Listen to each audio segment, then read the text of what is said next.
What's up, guys? The ALGS offseason is finally over. Needs to stay alive. No, Melee does it! Welcome to our new series, the ALGS Rundown. I'm Tiff, and this week we're going to be covering all things year 4 of the ALGS Pro League. He finds two and the one clips. He's going to make it. Now, as a reminder, each Pro League region consists of 30 teams, 22 teams invited by ALGS, and 8 teams from the preseason qualifiers. The Pro League regular season prize pool is $1 million divided evenly amongst the 4 regions. Those teams will then battle it out in 2 8-week-long splits, with the top teams from each region then advancing on to the playoffs, with the ultimate goal of making it to the ALGS Championship stage. Now, let's jump into the biggest headlines in the ALGS Pro League. One of the biggest questions this offseason has been what team will top IGL Sweet join for ALGS Year 4. That anticipation ends with the new era of LG Apex unfolding. With Nathan on the bench, it's been years since this iconic duo has split up. Can Sweet lead his way to the top again alongside Funk and Slayer? Get ready for an exciting chapter as this formidable team steps into the arena. That clears the way for Oversleeper's qualification to Pro League. They're underdogs, but they have great potential. Baudry, the 16-year-old M&K prodigy, must be keen to show us what he is capable of. Alongside former Splitgate pros JP and Charmander, this team is an eye-catcher. His Watson returns to competitive. After a short break to recharge his batteries, he's back with Furia, and this time alongside his ride-or-die Keon. Add in Madness to complete the 3, this team has some serious firepower. Furia is taking a risk on an untested 3, but this trio comes pre-installed with more synergy than most teams. XSET made a big move, grabbing roller prodigy Koifel, whose Pro League debut rocketed him to the tops of conversations along roller veterans like Jen Burton, Verhulst, and Effect. If he maintains his solid form, this could result in XSET moving from a solid top 5 worldwide to LAN winners. Dark Zero, a 3-time LAN winning team, isn't resting on their laurels. Despite a successful year 3, they've opted for a big change, bringing in Sykes to replace Zainu. Is this the key to reclaiming their championship form? Moist Esports has made shockwaves in 2 regions by leaving APAC South to follow Dark Zero to NA. They've also picked up Guild, the last free agent from NRG. And we're expecting them to gel seamlessly, but will they stake a claim in NA? Year 3 LAN Dark Horse, the Dojo, are back with the same roster. Timmy, Designful, and N. It was beginner's luck, but others are confident that they're going to make it back to LAN and best their 4th place finish at Champs. How can we talk about the NA region without mentioning TSM? Unarguably the most successful ALGS team of all time. They've made themselves a target early on in Split 1 with the wildcard Meat Lovers. Will this affect their ability to qualify for Split 1 playoffs? Or will they chase off Meat Lovers away from their POIs? There's a power vacuum forming in APAC South following Moist Esports' move to NA. Everyone expects Primus Commanda, formerly Blackhand, to be the top contender, but will they stand their ground or will a new team stamp their authority on the region? Divine has formed a team of 3 APAC veterans. Pricey comes out of retirement alongside Wei and Shady. With tons of experience on the team, they've got the potential to make a real splash in the region. If Primus Commanda can't find their way to the top, then Boogie Borders will be happy to take over. Former Onyx members Raki and Fussy joined forces with star controller player Panavi to make a bid for the top spot in the region after spending the last couple of years in Moist Shadow. Time to speculate about the King's downfall. Fnatic is rebuilt around Yuka F, Satsuki, and Laika. Yuka F hands over the macro reins to Laika, and we're all waiting to find out if this is the right move, or is this gonna open up the region for a massive battle to take their shot at the crown. First in line to take that shot will be North Eption. After some revolving door roster changes, Taida, Reizi, and Yuka Predator want to step up expectations and leave their mark on the global stage. They'll have it all to prove as they set their sights on their former teammate Satsuki and look to dethrone Fnatic and claim the #1 spot for themselves. Crazy Raccoon is back. After heartbreak as Raz got called up for military service, the team did not compete at the Year 3 ALGS Championships. For Year 4, Crazy Raccoon has signed the fan-favorite team Ganbare Otosan, a staple on the LAN stage. Dogma, Juzna, and Zhonghee have an org, and Crazy Raccoon has a team expected to perform. Coming off a hiatus, Matsutasu has returned to Pro League, this time to join alongside Shunmi and Suda Taiken underneath that Reignite banner. Experienced and talented, they will have to get comfortable together to shoot for the top. After all, Matsutasu has a legacy to uphold of finishing top 10 at every LAN he's been to, and it would be a shame to break the streak now. In EMEA, we've got a brand new org, ESG, looking to make a splash in the region by grabbing up Lufka, Light, and Blast alongside Coach Luke. Aftermath Esports have crossed the pond from South America to EMEA. Stelizi, Kirev, and Flash have kept their ALGS dreams alive and will be planning to give the fans in this new region a reason to remember their names. EMEA #1 seed Element 6 has a fresh new look, adding in 2 new talents from the roller pool, Fract and Slab. Element 6 has been dominant in the EMEA region, but has never been able to swipe that trophy. Swinny will be hoping this new roster gives them the juice to go all the way. Longtime fans of the EMEA ALGS will be stoked to welcome back Brynn. Popular among pros, this hot prospect back in 2022 vanished from the scene. Like a phoenix, he's risen from the ashes and playing alongside Sir Del and Noises on the team The Full English. This trio will want to pick back up where they left off and remind fans why they loved him. Aurora also lean into the Year 4 Phoenix storyline, confirming the return of MNK legend Hardeki, joining the duo of Impulse and Oirein. When you take an unconventional and aggressive playstyle and add in a dash of raw MNK talent, sparks will fly. Get ready for an exciting ride as Shiv and Mandy step into the ALGS fray with 40% worse. Despite challenges like Shiv's injury, Mandy's retirement, and a tense last game in preseason qualifier, the team, including Zerifer, is driven by motivation. With no expectations and everything at stake, they're set to bring an all-out, unstoppable energy to the ALGS Pro League. With all this and more, we're looking forward to the best year of Apex Legends esports ever.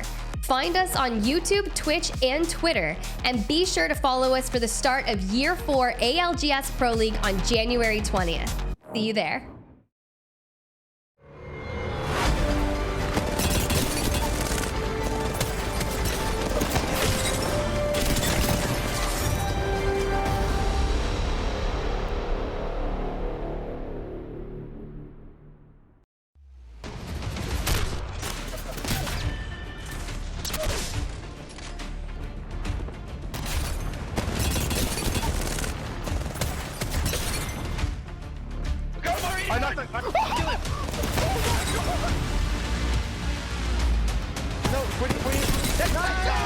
Yeah, the thermite doing enough damage. He gets the finisher.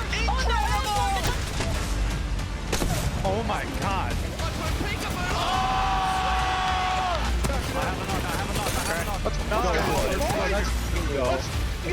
No way you're gonna do this, Jen. No way. Getting 1v1 on the Walsey now. His voice gets the opening knock. The CEO with a hostile takeover. TSM are your champions!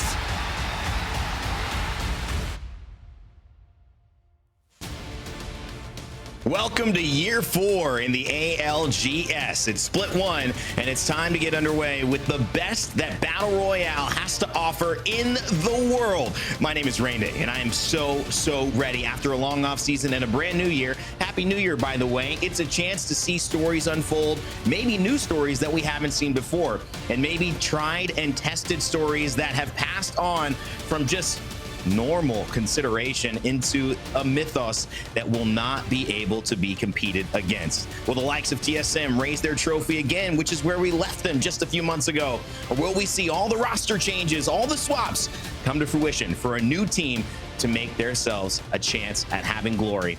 And of course, the biggest name in the ALGS. All of that to unfold, and it starts off here with day 1, and that's why we're going to get underway here. Everyone joining us, welcome. Let's get it started.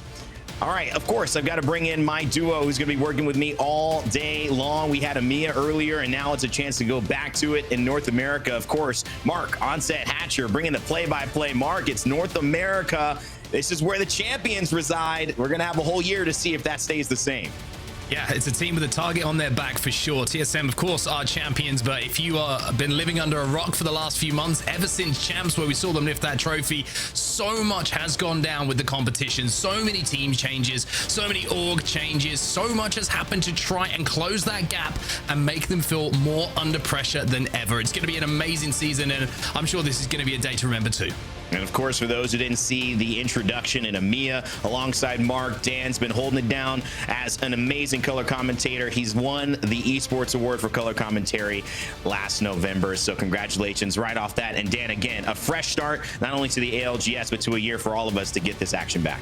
Yeah, and we know that North America delivers in a very different way to what we saw from Amir earlier as well. So I just can't wait to see what people have got up their sleeves, because scrims have told us a few things, but as we learned in Amir, scrims don't tell us the whole story. But we will start to develop that story starting here today.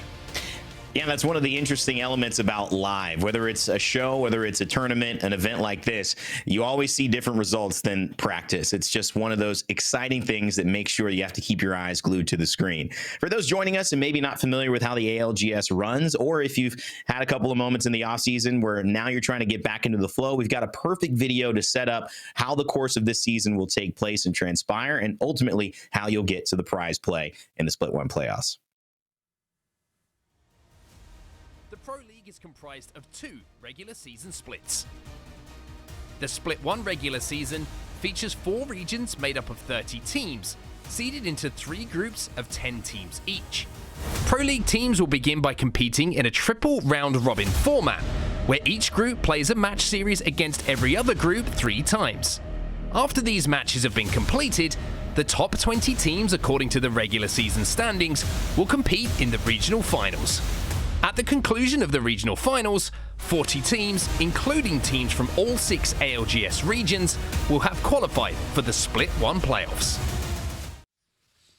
Of course, if you need any more information than that, sometimes it takes a rewatch. Check out the QR code on your screen. Grab your phone, whether it has this cute little Nessie icon behind that's, homemade as well. Again, shout out to Dia and his partner for making this for us in the green room. Go up, use that, and then it'll take you right to the landing page, give you all the information on when our ALGS broadcasts take place, so you never need to miss a beat. Of course, missing a beat could be something that happened over this offseason, fellas. It was a tremendously wide open space. We talked about this idea of a great reset, partially because every team needed to see how they could best compete. And really, they're aiming for first. A lot of these teams have been beneath first for a while, so there really had to be some major changes. But just as an idea, I know we've got a graphic indicating just a little bit of what has transpired. Mark, we'll get into that in just a moment. But before we even do jump in there, I want to lead this to Dan. A few new ways to get some points, Dan, this season? Yeah, if you've been watching ALGS, you kind of know how the point system works. You get points for where you place, you get points for how many kills you get, and then that's all totaled up for your total score for that series. There are now bonus points that you can achieve.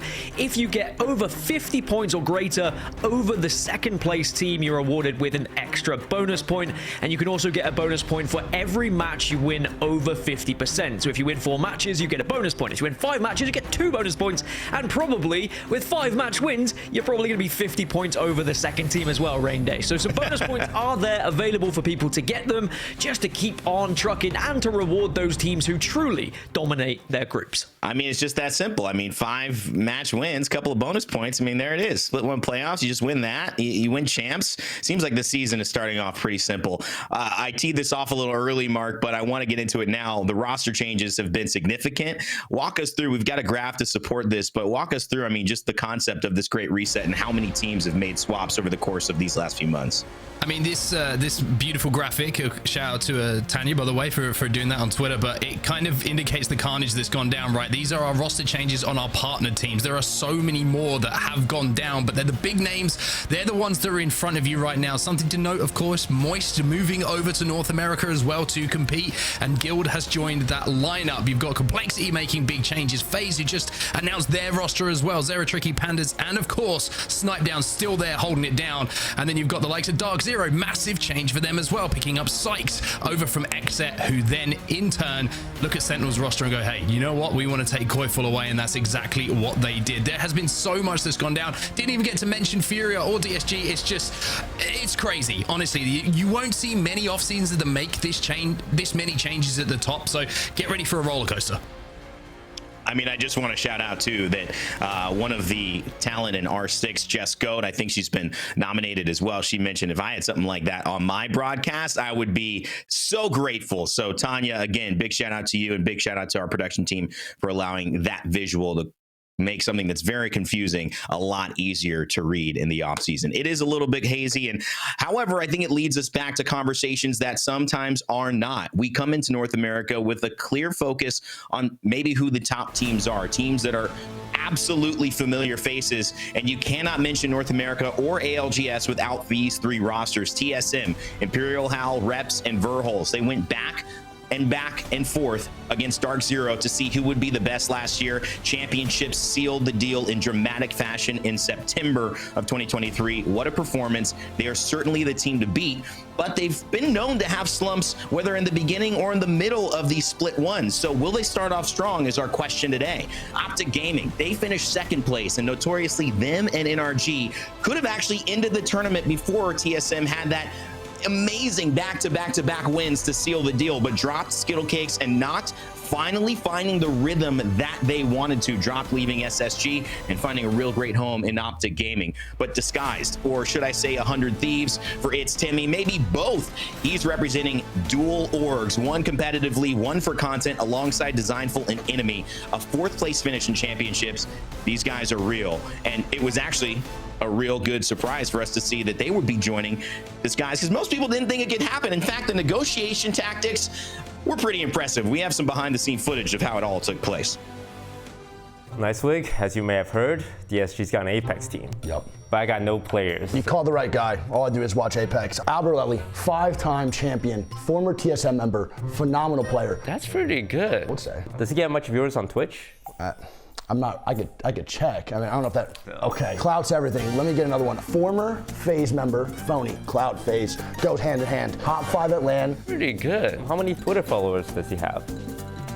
Again, kind of weird. I'm not really Again, nice way, Clout is everything esports. You don't actually have to be good at the games. You just have to be famous, like Sentinel. Yeah, you know, I'm starting to see that's here. Zainu, LAN champion as well. It doesn't get much better than this. Does he post on TikTok? Like, TikTok's the new big thing. Do you want him posting thirst trap? Yeah. I have no idea what he's doing. Clout. What about how about that Timmy guy? What's he up to? Timmy's pretty good. And he has a lot of Twitter followers. Tons of Twitter, but he's on 100 Thieves. I don't see how that's gonna work out. All right. Now, why don't we just ask him? Timmy, you want to join DSG? Sure. Ladies and gentlemen, we got him.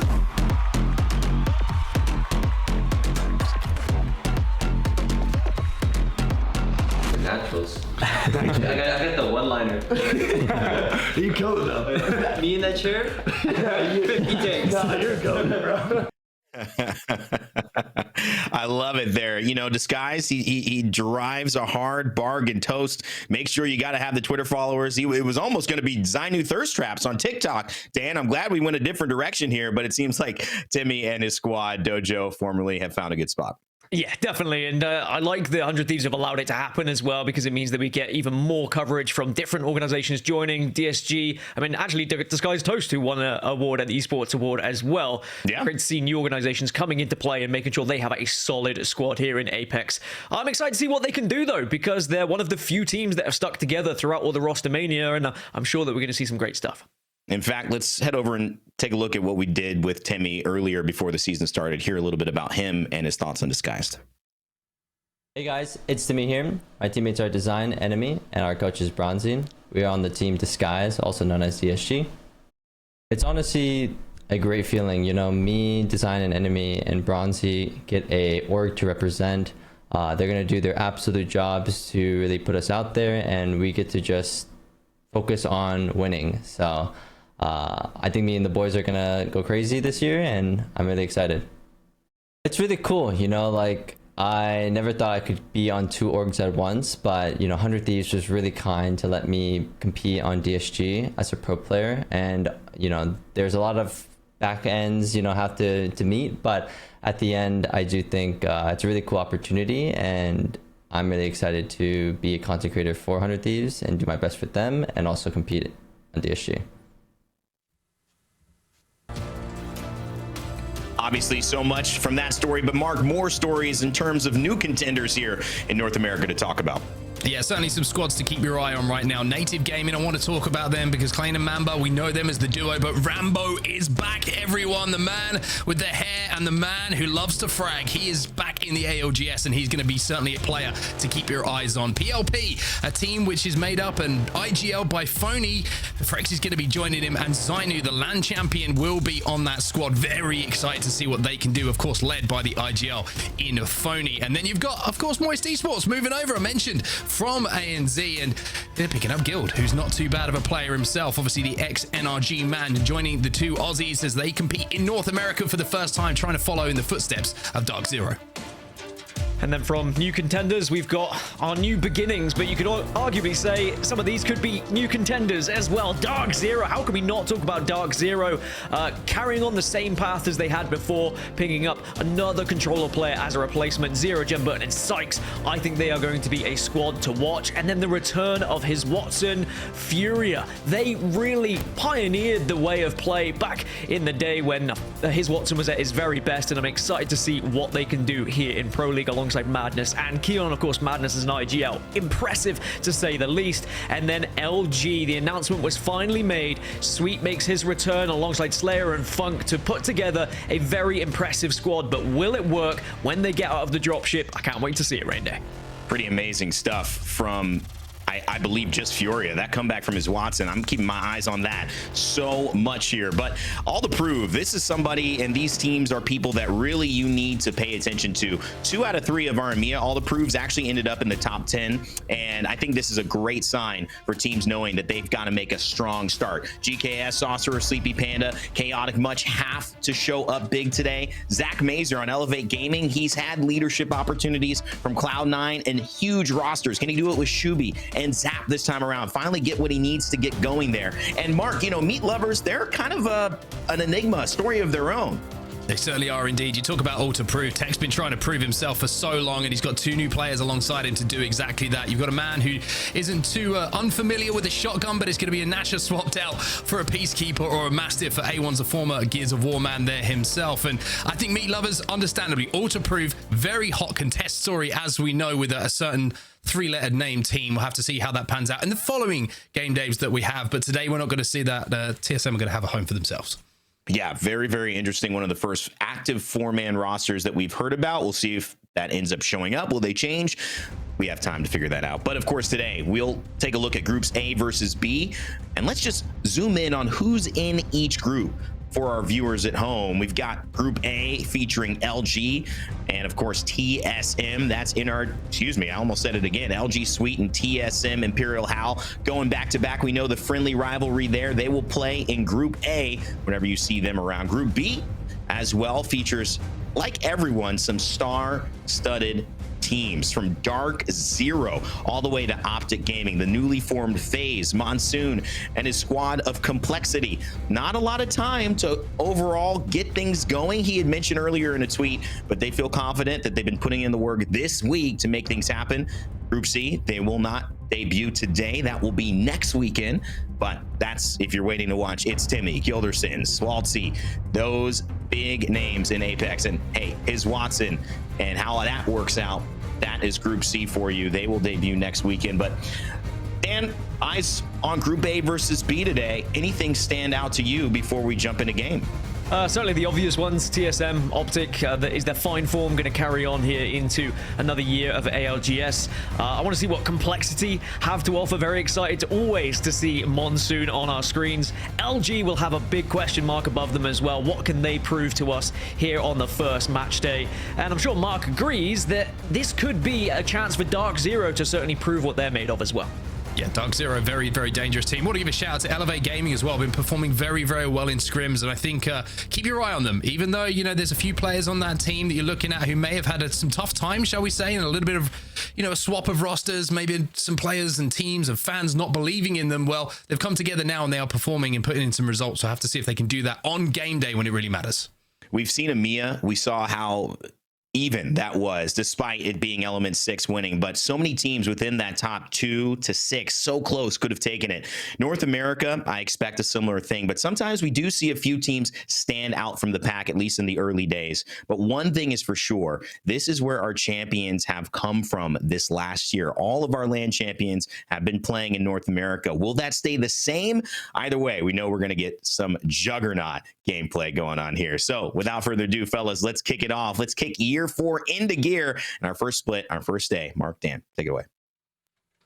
Our first taste of North America. What is it going to bring to the table? What are we going to see in front of us, Dan? It is an amazing time to be part of Apex once again. The ALGS is back, everybody. I want to see some W's in the chat for this gameplay, because this is where we start. This is our map rotation. It's A and B in the lobby today. Storm Point kicking us off. Yeah, some changes since the last time we saw Storm Point in ALGS at Champs. We've got some new POIs. We've even got new tridents on the map. Barometer has a new trident to work with, which is going to be great for any squad dropping or rotating through that zone. But ultimately, we're going to be keeping a keen eye, as always, on contests. Who's going to be fighting who?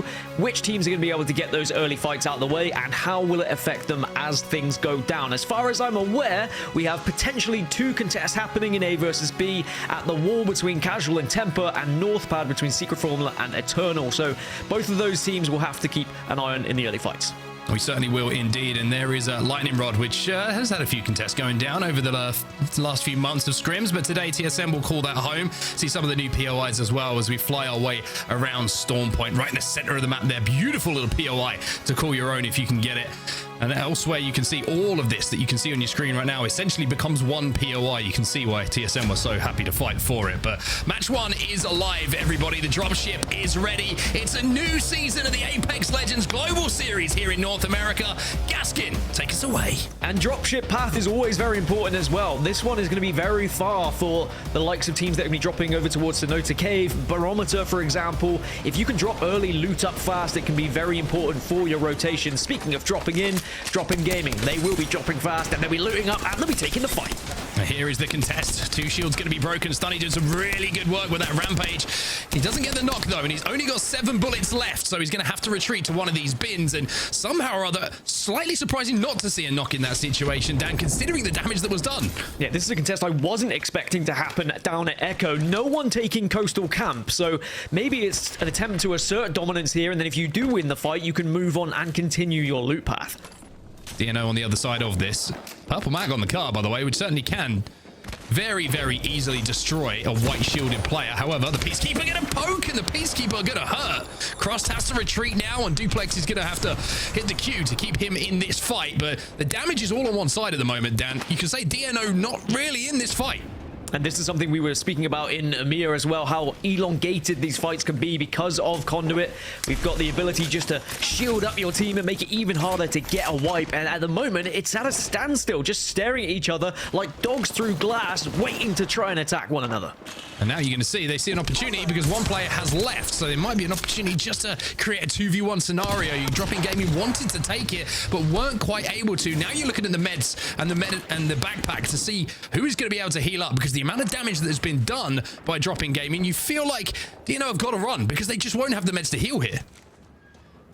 So maybe this fight just comes to an end, and I'm looking at teams that are nearby. You've got Flat over towards Pylon, who could have a look at this one if they wanted, but it doesn't really help their rotation. So this should be an isolated fight that no one else truly benefits from potentially third-partying. However, it does mean that the likes of Flat and PLP rotating from the southern sides, they should have an easier move into the circle, because we're going to be going up north. We're heading up towards the likes of Zeus, Lightning Rod, and the Wall, and you can see there was a few different teams it drops. I mentioned Casual Gaming. They're now FaZe because they've been officially picked up by FaZe. Congratulations to the entire team for that announcement that happened today as well. One team who's going to be very happy with that zone pull is going to be LG, dropping over at Zeus Station, one of the new POIs. They're going to have great priority to where that zone is going, probably around the eggs or maybe on the little platform just to the side of it. But a little bit of a chase going down here. You can see EEC trying to chase down Ubin, and Ubin is, unfortunately for him, still alive, but looking a little bit, shall we say, weak? Shall we say, desperate to heal? Well, this is another fight that's just been going on for so long as well on set over towards North Pad. We knew this contest was potentially happening. This is good news for Optic because it means they can loot even longer at Down Beast because this rotation isn't going to be particularly affected by them. But both teams, again, just kind of backing off. Secret Formula getting away from Eternal here, but yeah, they've lost one, but will they be able to get back up will be the real question. Yes, they will. Interesting contest going down on POIs like this, North Pad. Obviously, it's not like you would say a priority POI for a number of reasons. Tough rotates, not the best of loot pools as well, but the fact that you can test a POI that doesn't have great loot even if you win it, even though you might have a little bit of crafting, it's an interesting one to take, but you can understand maybe they just feel like it's their best chance to get into the game by winning that. Dark Zero, though, kind of gone under the radar a little bit, and understandably so. Champs was probably the most disappointing moment of their careers, I would say, certainly for Jemba and Zero. Very well documented, did not make the finals, which it was probably the most shocking story to come out of the ALGS champs of last year. It was almost sacrilegious not to see Dark Zero fighting it for that trophy. Yeah, you got to remember that the only other teams that have been able to get trophies is Dark Zero, aside from TSM. So it was strange they're not competing in that final, but that doesn't mean they can't come back with a vengeance here. And Sykes being added to this squad, another roller player who has some incredible achievements and also is going to do a lot of damage, especially under the IGL abilities of Zero, because we know what a massive brain he has. Here is the newly announced FaZe, Snipe Down picking up Pandas and Zero Tricky, and I'm excited to see how they progress this season. Having the organization FaZe behind you is always going to add those like extra little bits of pressure on your shoulders, that's for sure, but something that Snipe Down's very used to. Yeah, pressure not really a problem for some of these players. They've been there, they've done that. You see Pandas as well, of course, formerly Furia for him. And one thing to keep your eye on here for them is great position, great rotate, very, very quick to get into these eggs, like I mentioned, which is probably where this zone is going to be pulling towards that end game. But you're looking at the efficiency of what they had to give up essentially to get to this position quickly. They got 2 white armors. They barely had any attachments. You see the 301 did not have a sight on it as well. They sacrificed essentially a loot path to try and get into that prio position, and they're going to have to play from there. Wow, look at this. GKS well aware. And they see and they catch them right on the crafter as well. And GKS they're gonna reap the rewards here of just being that extra little bit patient, and this is another reason why that elongated fight that Dropping Gaming had hurt them, because they would have heard that commotion and they could plan effectively. One thing I love about that as well is they even get the free battery. It's like the ultimate insult, right? The player who crafted the bat. It's like, not only am I dead, I have to watch them take away my hard work. But, I mean, you got to do what you got to do in these lobbies. We mentioned it earlier. The lack of Seer, the lack of Bloodhound, the lack of scan meta means those plays become viable once more. And if you are rotating, you have to check every single corner because you don't have the legends in the meta at the moment, which are going to do it for you. So you have to keep your eyes on it, and GKS take advantage. Yep, now they've got to make their long old journey from south to north. They will or should have a comfortable journey up to Command Center, but there is a chance they could meet flat a little bit later. We've also got to keep an eye right on that southwest. Skirt still down towards Cenote and will still be moving in at some point, so GKS are not the last to move in. And of course, Dropping Gaming could get back up to a full 3 as well with 2 retreating. They're going back towards Coastal Camp. We'll have to see if they get the banner. Now, for the actual zone, it's starting to get congested in the north. You've got a few teams that moved in from the Lightning Rod side. Zeus, of course, is going to be high ground positioning for the likes of LG and TSM, who have now taken it as well. It's just funny, isn't it? You know, TSM stay together, win champs. Sweet on the other side at the start of the season. Obviously, we had a lot of fun with both Hal and Sweet. It's just almost amusing that they're facing off against each other, right? New roster versus the old TSM, and they're looking at each other right now. And the TSM will be gatekept as well by LG, so they have to move through them, unless, of course, they want to evac over the top. But you mentioned a team in zone. Well, this is deep in zone at the moment. Skirt deciding that, hey, we'll let everybody else take their time. We'll let everybody else get inside of that zone. We're going to play it late. We're going to be healing up, and we're going to see if we can force our way in late. Or maybe just take a little bit of a triple to try them. And Skirt are a team who we may not have mentioned in the pre-show, but I'm very excited for. Albreleli playing some of his best Apex now, even taking me back to TSM Albreleli with how he's been competing. And I'm very excited to see whether they can kind of find a rhythm here in ALGS Year 4. Now, we touched on TSM, we touched on their positioning over towards Zeus, and the fact that they are going to have Lava Siphon, Lightning Rod for free in this game. They're not going to be contested by other teams. That may happen in other groups, and that meant they could make this comfortable rotation over towards Zeus here, and they now hold some pretty good positioning. They do, but as I mentioned, they are going to be gate kept, so it's going to be a tough move for them, and they're also not in a great position to do damage at the moment, because as that zone starts to close, there might be a couple of teams who are coming from the south up towards them, but if they take that high ground, then they might set themselves up to be, of course, shot by LG or holding that building, which just is between them and the wall at the moment where this zone is going to be pulling. So it's going to be interesting to see how they try and navigate this, because it's not going to be as simple as you would imagine. And speaking of rats, I spot a couple.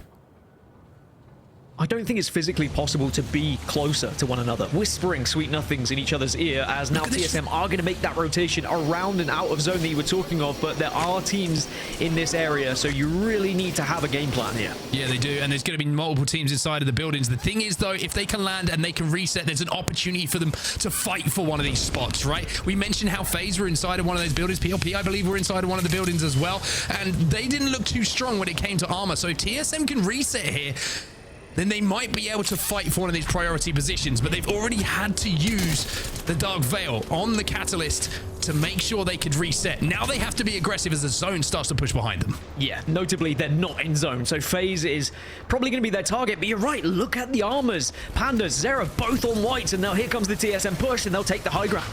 They'll take the high ground. You can see there's a Catalyst inside of the building, but they are split at the moment, FaZe. You can see they were trying to dual hold. The Arcstar's going to go down, which should destroy the reinforced door. Reps has taken a little bit of damage himself, but now the push is going to come in. TSM are assaulting this building, and if they can take it, they're in a great spot for the long game. Send in the Verholst sometimes is the best way to try and achieve gaining any positioning, but they have now successfully found somewhere to call home.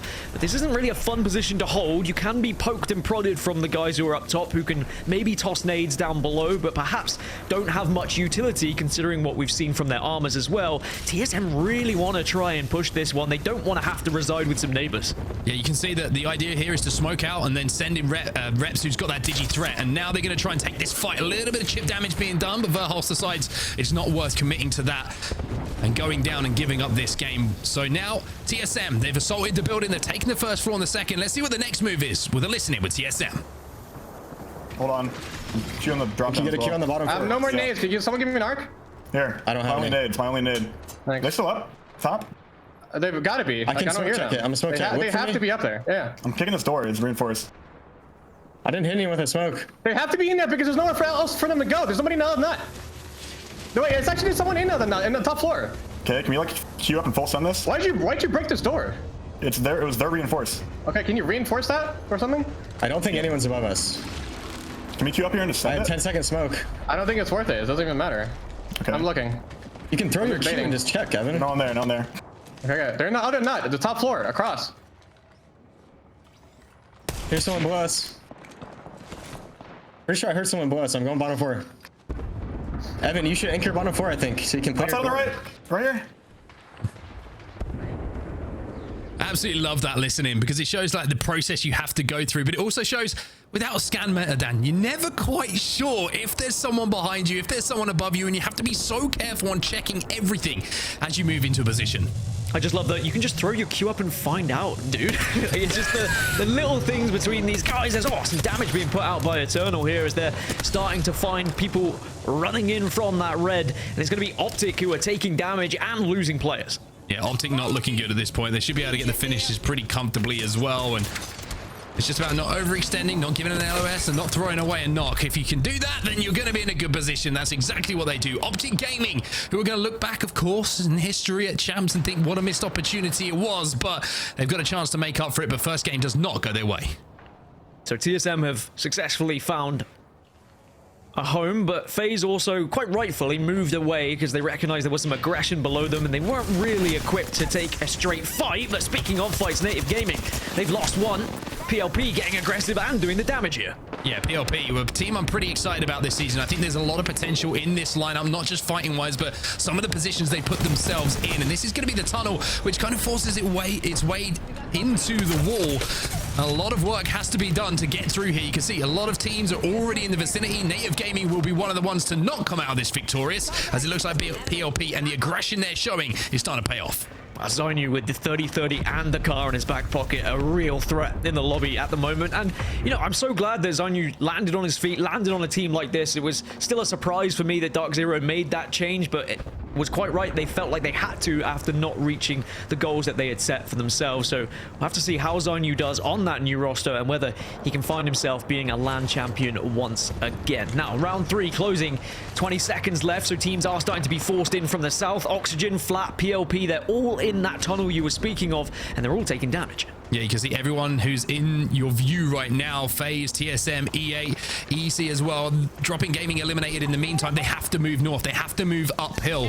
And that is where Oblivion are going to be sat at the moment. LG will be able to work their way down a little bit later before everyone else has to rotate. But they do have an opportunity here with Oxygen wrapping through the zone to find themselves some KP first. Yeah, Oxygen walking into that LG gatekeeping situation that they put themselves in so long ago, holding out anyone that would be arriving from the likes of Lightning and Zeus. And Oxygen is just doing what they can to stay alive at the moment. Ult's going to be thrown out. Black Hole will go down, but it's Aiden against the world. This is very, very bad. Aiden, you're a great player.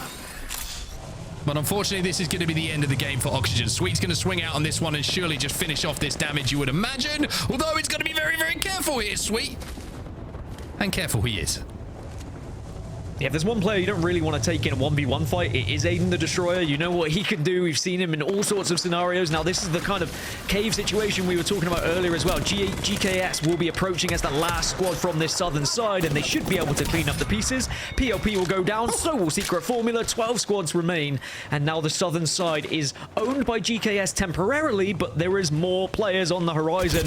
Skirt are arriving. Skirt here, and Skirt looking to do damage. Look at shots coming in from Albrelelli as well with the Volt, the M&K show, and it still gets it done in 2024. Scurry trying to back it up, and a couple of smokes are going to go down as well. Arcstar's trying to follow up. Only 16 seconds until that zone closes, and Albrelelli is on his back. This fight is going back and forth at the moment. There's no clear victor, as Scurry now tries to move in to finish off some of the damage being done. GKS eliminated, and it's Skirt who will stay alive. Skirt who arrived just on time, and now they will have the entirety of this southern side, but they have to move up through this cave, and again it's going to be LG who are going to be waiting there, potentially gatekeeping them. So there's plenty of teams trying to force themselves into zone right now, one of them being Dark Zero having a scrap. Dark Zero going to swing, and Dark Zero going to take down Temper. Great shots coming in from Zero, and Sykes alongside Jim Burton is terrifying enough, and if they're being directed in a way that Zero has shown he can, Dark Zero are going to be back and a force this season for sure. And I think out of all the teams, probably the one with the biggest chip on their back, as FaZe, they start to get pushed once again, and Zeratricky will go down. FaZe will fall. Pandas has managed to escape for a few seconds though, and it was EA who made that push. Yeah, EA make the push onto FaZe, but TSM have escaped all the meanwhile, and FaZe will now fall in 9th position. 8 squads remain. Now we'll also see Ape Gang approaching EA here, that they're getting shot in the back by Dark Zero. So all these Western teams trying to scuffle with one another. All the meanwhile, TSM have escaped and have found positioning. TSM just managed to get ahead of the traffic here. 8 Gan eliminated. You can also see Elevate have gone down. So 6 squads now remaining. And we have Oblivion, Dark Zero, Complexity, LG, Skirt, and TSM who are involved in our final fights. Yeah, so TSM are just holding this northwest side. Oblivion in a quite comfortable spot at the moment in the far northern tip. Everyone else is on the southern side is going to have to push uphill here. Complexity down to a 2, so they're not in the best spot, but they have spotted out another squad. As now it's just going to be Monsoon on his own and trying to take on the world, which we've seen him do some crazy things before. We certainly have. Should be able to reset here. Nobody else is really thinking about pushing this because TSM and Dark Zero are so close to each other. And Verhulst, he gets a horrible surprise, and now you're going to have to rely on reps to come in and clean up this damage. 2 players overlooked this, and Dark Zero just ratted away and managed to get 2 kills themselves. Reps has to clutch now, and clutches for TSM. Dark Zero eliminated, but now the 3P comes in. TSM eliminated, and it's Complexity who started all that kerfuffle who ended. Yeah, TSM and Dark Zero going at it. That's exactly what we want to see, and I'm sure what we're going to see plenty of this season. But Complexity will be delighted because that frees up their spot. It also allows them to push themselves into the top 4. So now Complexity have to approach from the west. LG and Skirt still need to come uphill, though. It's Oblivion in prime position at the moment to look down and rain hell upon everyone who is going to be arriving next to them. 2 of the I would say the journeymen of the ALGS in Monsoon and Lou looking to make it happen as a duo as LG make their move. A lot of questions about this roster, and only questions that can be answered after a few weeks of gameplay, after a few lands maybe for these 3 players. Has Sweet made the right decision? Are these the 2 players to push LG and Sweet Dreams back to success? We'll have to find out, but in game number 1 down, they're in a fantastic position. Well, LG just need to be careful. Oblivion, if they get eyes on, which they do, and now Oblivion join the likes of Skirt and absolutely shred through LG. The Dark Veil goes down to try and keep them alive, but Sweet's just taking too much damage. Skirt are also losing players, and it's still Oblivion on top. But Complexity as a 2 still have an opportunity here, Mark. LG eliminated, and now you can see Skirt down to 1 player. Skirt is going to pop that back, but he will be done and dusted. And now we have a 2v3, I believe, to see if Complexity can pull something out of the bag here. It's Lou and Monsoon against Oblivion, and Oblivion should be able to get this done. The damage is there. They've held the God spot, and now they have the number 1 spot as well. Just clean up the damage, boys, and you can call yourself champions. Oblivion make sure that they send everyone else into an Oblivion there. They had that high ground, they had the positioning, and it worked so effectively. And I love that they pushed on to LG. They could have allowed LG to reside there and shot with them and picked up KP, but they knew that that was the scariest 3v3 they would have to take. They had the opportunity to take down as many teams as they could and kind of take down as many players as they could, and they put themselves in the best position to win the game. Yeah, very strong position, of course, they had for the majority of that game. It's a very difficult zone to try and access and think about winning if you're not the team who's there early, unless you want to take that fight. But as we know, that's a risk in itself. Some very notable teams inside of those final moments there, Dan, and a lot of teams who had good prio to that zone as well. No surprise to see some of the names that we did. Dark Zero had a really smart rotate, though, into that zone. You thought for a few seconds that maybe they could eke out a few more placement points, but they did have the KP to go alongside it, and you would expect them to be up there at the end. Yeah, I think there was a few teams who thought maybe they could have got a little bit further, but then suddenly a fight started occurring. We had a few teams inting, perhaps because they realized they were in a poor position on the map, because everyone fighting uphill, right? You don't want to be in that final circle, walking uphill and just getting shot aimlessly by whoever has eyes on you. So you try and make a play, you try and send it and take a position off the team, but great circle to watch. A lot of action-packed situations for us to get stuck in there, excuse me. Yeah, it certainly was a fun one to watch, and good to see how teams navigate from that southern side up to try and fight their way into the north. The one thing about that hill is you do have some rock formations to allow you to kind of bunker down a little bit, but we saw it from TSM, right? They thought that they could overextend, look over a team and a fight that was going down in the distance, didn't realize that Dark Zero were there just around that corner, and their game, which they probably thought were just looking for a few extra KP before we continue our rotate towards zone, ends up being ended because of the fight they had to take. Yeah, and then we saw just at the end, I mean, even though TSM may have cleaned up that damage, there's always another team. There's always a potential for another team to be ratting away, and it was Complexity as a 2, just surviving long enough. And a second place finish for a team at one point were down to 1 in that final 5. I think they'll be very happy about it.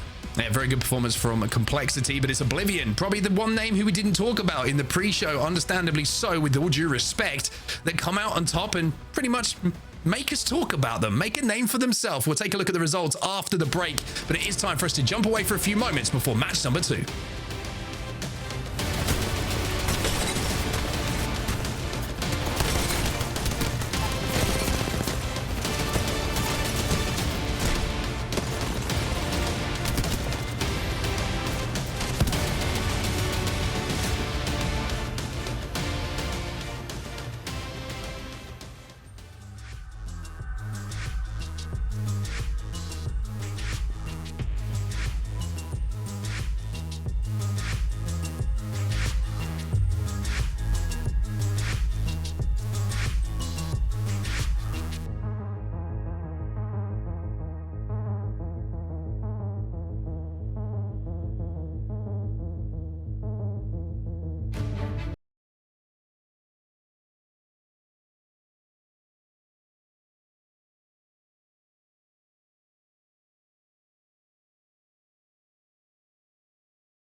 Welcome back, ladies and gentlemen, to the ALGS. Game 2 upon us in just a moment.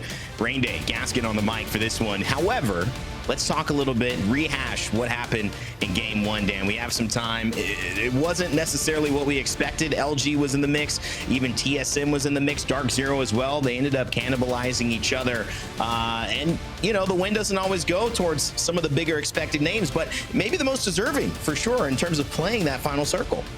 Yeah, I think that when you get a circle like that is so heavily northern based, you have to tip your hat to the teams who dropped on the southern side and where they were able to finish. And Oblivion dropping at Cascade Falls, I mean, credit to them. They were able to rotate in a way where they found themselves right on that northern tip above everyone in the end. And I think they'll be delighted with where they were able to position themselves. There'll be a few teams, I think, a little bit frustrated with their Game 1 performance, but sometimes it is just ironing out the kinks a little bit in your first match. And then you see what goes wrong and just making sure you correct it for match number 2. Yeah, Blink, Arcology, Akimbo, all winners in our first game. Sometimes points, though, don't necessarily go that way. We're going to have to see how they did in terms of kills, and obviously their placement will give them 12, but we'll have our standings ready in just a moment. We're still waiting on that. Big differences that you've seen so far in EMEA. I mean, we were kind of questioning. We saw some Bloodhounds in EMEA. We saw in terms of pacing as well, way more content to, you know, rush at teams, take advantages in scrims. When you get into this pro league environment, things slow down a little bit. It's kind of like things get a little colder. People put their jackets on. They move a little slower, a little more cautious, not just wasting energy unless they know it's going to be a guaranteed result turned back to them. So, Dan, any noticing of the pace changes or anything different from our first games in EMEA? Not seeing as much conduits, that's for sure. Plenty of Horizon and Bang, almost the entire lobby throwing themselves on Horizon and Bang because we know how important both those legends are. And a slight bit more of aggression, I would say, here in North America. People are pushing fights a lot quicker. We saw in EMEA, if a team felt they were down in the fight, even if they hadn't lost a player, they were kind of backing off. They were trying to make a different rotation, which then forced them into another team. Whereas a lot of these NA squads seem to be committed to their rotations, saying, all right, look, this is where we're going. We either die on this hill or not. And it makes for some very interesting viewing because we're getting some really good skirmishes. Well, we should have match results coming up in just a moment from our last match. You're right on all those things, Dan. I mean, sometimes you have a different adoption of the meta at different stages of the season. The start of the season, clearly, it's going to be back and forth for many, many teams. Oblivion, though, they start on the 4th. 16 total points, 4 kills, 12 points. Complexity right behind them in second with a kill, and that'll give them 10 points overall. Skirt, 12 points, 5 kills. 3 placement points. LG and TSM right behind. Good showings from them, and even Dark Zero only 1 point separated from TSM. Pretty interesting as well with GKS. I want to just focus on our top 10 performers here, Dan. What stands out to you? I mean, so far, this is kind of what I expected in terms of big names performing right out the gate. Yeah, I think that a lot of Apex is down to your IGL and who knows where to be positioning yourselves when you've got these circles and making the best of a bad situation at time with your rotations and where that circle pulls away. And you look at that top 10 and some of the biggest and best IGLs that we have in Apex Legends, but that doesn't mean they're the only ones that are doing the work. You have to rely on your fraggers in the team. That's why we're seeing such a big influx of controller players being picked up by teams who want that one player to be able to get them out of a sticky situation. Your Verhos, for example, your Zinus, teams that can have players just thrown into the mix to deal that damage and force those rotations that your IGL is trying to make. And the top 10 really does show that from that match number 1. Zainu, a great story as we follow Dark Zero throughout this season and throughout today. Something to talk about as well. Leaving that squad, Sykes coming in, replacing him. There's a lot of conversation and speculation around what that moment meant for them. If you were in the building at Champs and you were there before and after Finals Day, you saw 2 different versions of Zero. And after Finals Day, maybe a version I hadn't seen. So upset at that result. Obviously, hoping Sykes and them can get job done so far. So far, pretty decent result in Game 1. Storm Point will be where we head to Game 2, and Game 3 we'll switch it up to World's Edge as per usual for our final 3 games of the 6. But I want to talk more about Storm Point. You could see the difference in height, Dan. One of the things in Season 19 Ignite that the developers intentionally did was try to bring in some of the space and limit those moments where high ground made as big of a difference. We know it's still a part of the map, but there were some new additions changed and added to Storm Point, and that's kind of changed a little bit of the flow and given players some landing options. So kind of walk me through what has been the most significant change for you from Stormpoint that we've seen added in Season 19? I think that it was something that happened during EMEA. It was some of these, not just the POIs, but extra little bits and bobs in the geometry added where you can kind of take a little bit of respite when you're making your rotation. Somewhere that you can land there where you're not just forced into a fight and forced to be in the open as much. And you're right, height is still everything, and rotating from south to north is still difficult, but that's why we're seeing so many horizons here to try and negate that ever so slightly. And the fact the overall map size was just reduced a little bit just to try and speed things up every now and then. We saw that loot pools were changed, certainly in both the southern and northern sides. We saw different loot pool changes. I think ultimately north teams still come out on top with what changed, but it has made things a little bit better for those teams who are rotating from the southern side. Certainly coastal areas have been really a focus point. I mean, we saw some fights happening in North Pad and a contest happening at North Pad here in NA. That's because it's such a good area to drop for your rotations, because it gives you so much flexibility to where you want to move, but you're also able to play edge there. So I'm excited to see how things develop as we move on, whether certain teams will feel like certain POIs are even stronger now, but for me, it's still about those northern sides.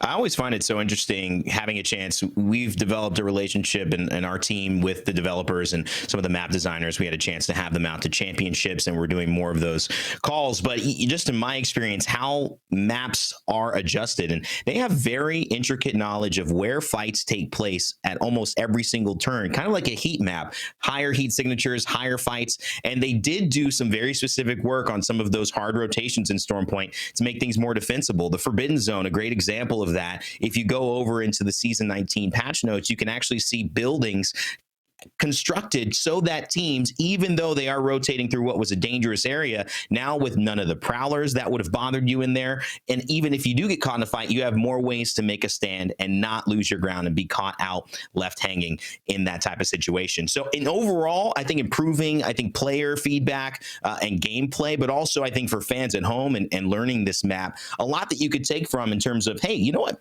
I have been dying a lot in the Forbidden Zone beforehand. I realize that maybe that is a different way that I want to approach some of these matches. A lot of these things mirror, the games that viewers at home can play and some of the things that they can learn from picking up pro play as well, Dan. So always good to get that information. Take a break. We are getting this lobby loaded up again as well, which is why we are having a little bit of a chat here. But it's always good to take some time, Dan. I guess this also opens up some of the meta conversation. I had kind of hinted at it earlier on. We've seen a little bit of the conduits, but to me, when you look at Conduit, when you look at Horizon, when you look at Bangalore, all of these legends have had an impact this season. Who in your eyes have been maybe the most important legend, or maybe the most fundamental legend that we might be seeing over the course of these next few weeks? I think it's situational. I think the biggest difference, of course, has been a new edition of Conduit and how that's changed early game fights, how it's changed late game fights at time with not only her zoning ability, but also being able to shield your team at the right time to really get yourself over the line and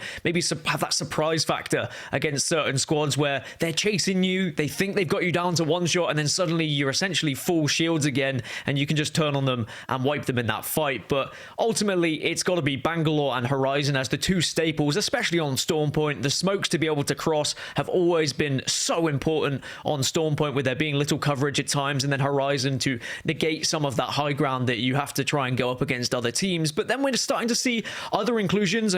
We know that Cattle is still so important as well to be able to get that Dark Veil down to help you with rotations. We saw a lot of Watson going down in EMEA. Less Watson here today, that has to be said. Maybe we'll see more on World's Edge for North America, but all these different legends have so many different ways of trying to approach the game, and I think that's what I love, is we see teams playstyle sometimes just by legend composition, but by adding new legends who do different abilities, it always shakes things up a little bit, and Conduit's done just that, because not only does it elongate the fights, which makes it harder for some of these teams that are contesting, but also the teams who are near those contests can now benefit from it, because either they choose to just move around those teams and have an easier rotate, or they can third party and then benefit from that as well. 10 seconds, that makes all the difference. We saw even in EMEA, Thermite that just delayed the entrance into fighting someone ended up hurting a rotation of Orglis and Hungry, and they ended up losing a couple members that made it very difficult to ultimately come in first place. There's only a few points at the end of the day. You know, a character that got some changes as well, that is very good at adjusting the way the landscape is played, is Catalyst. She had some changes in this recent patch that were intended to bring her back in line.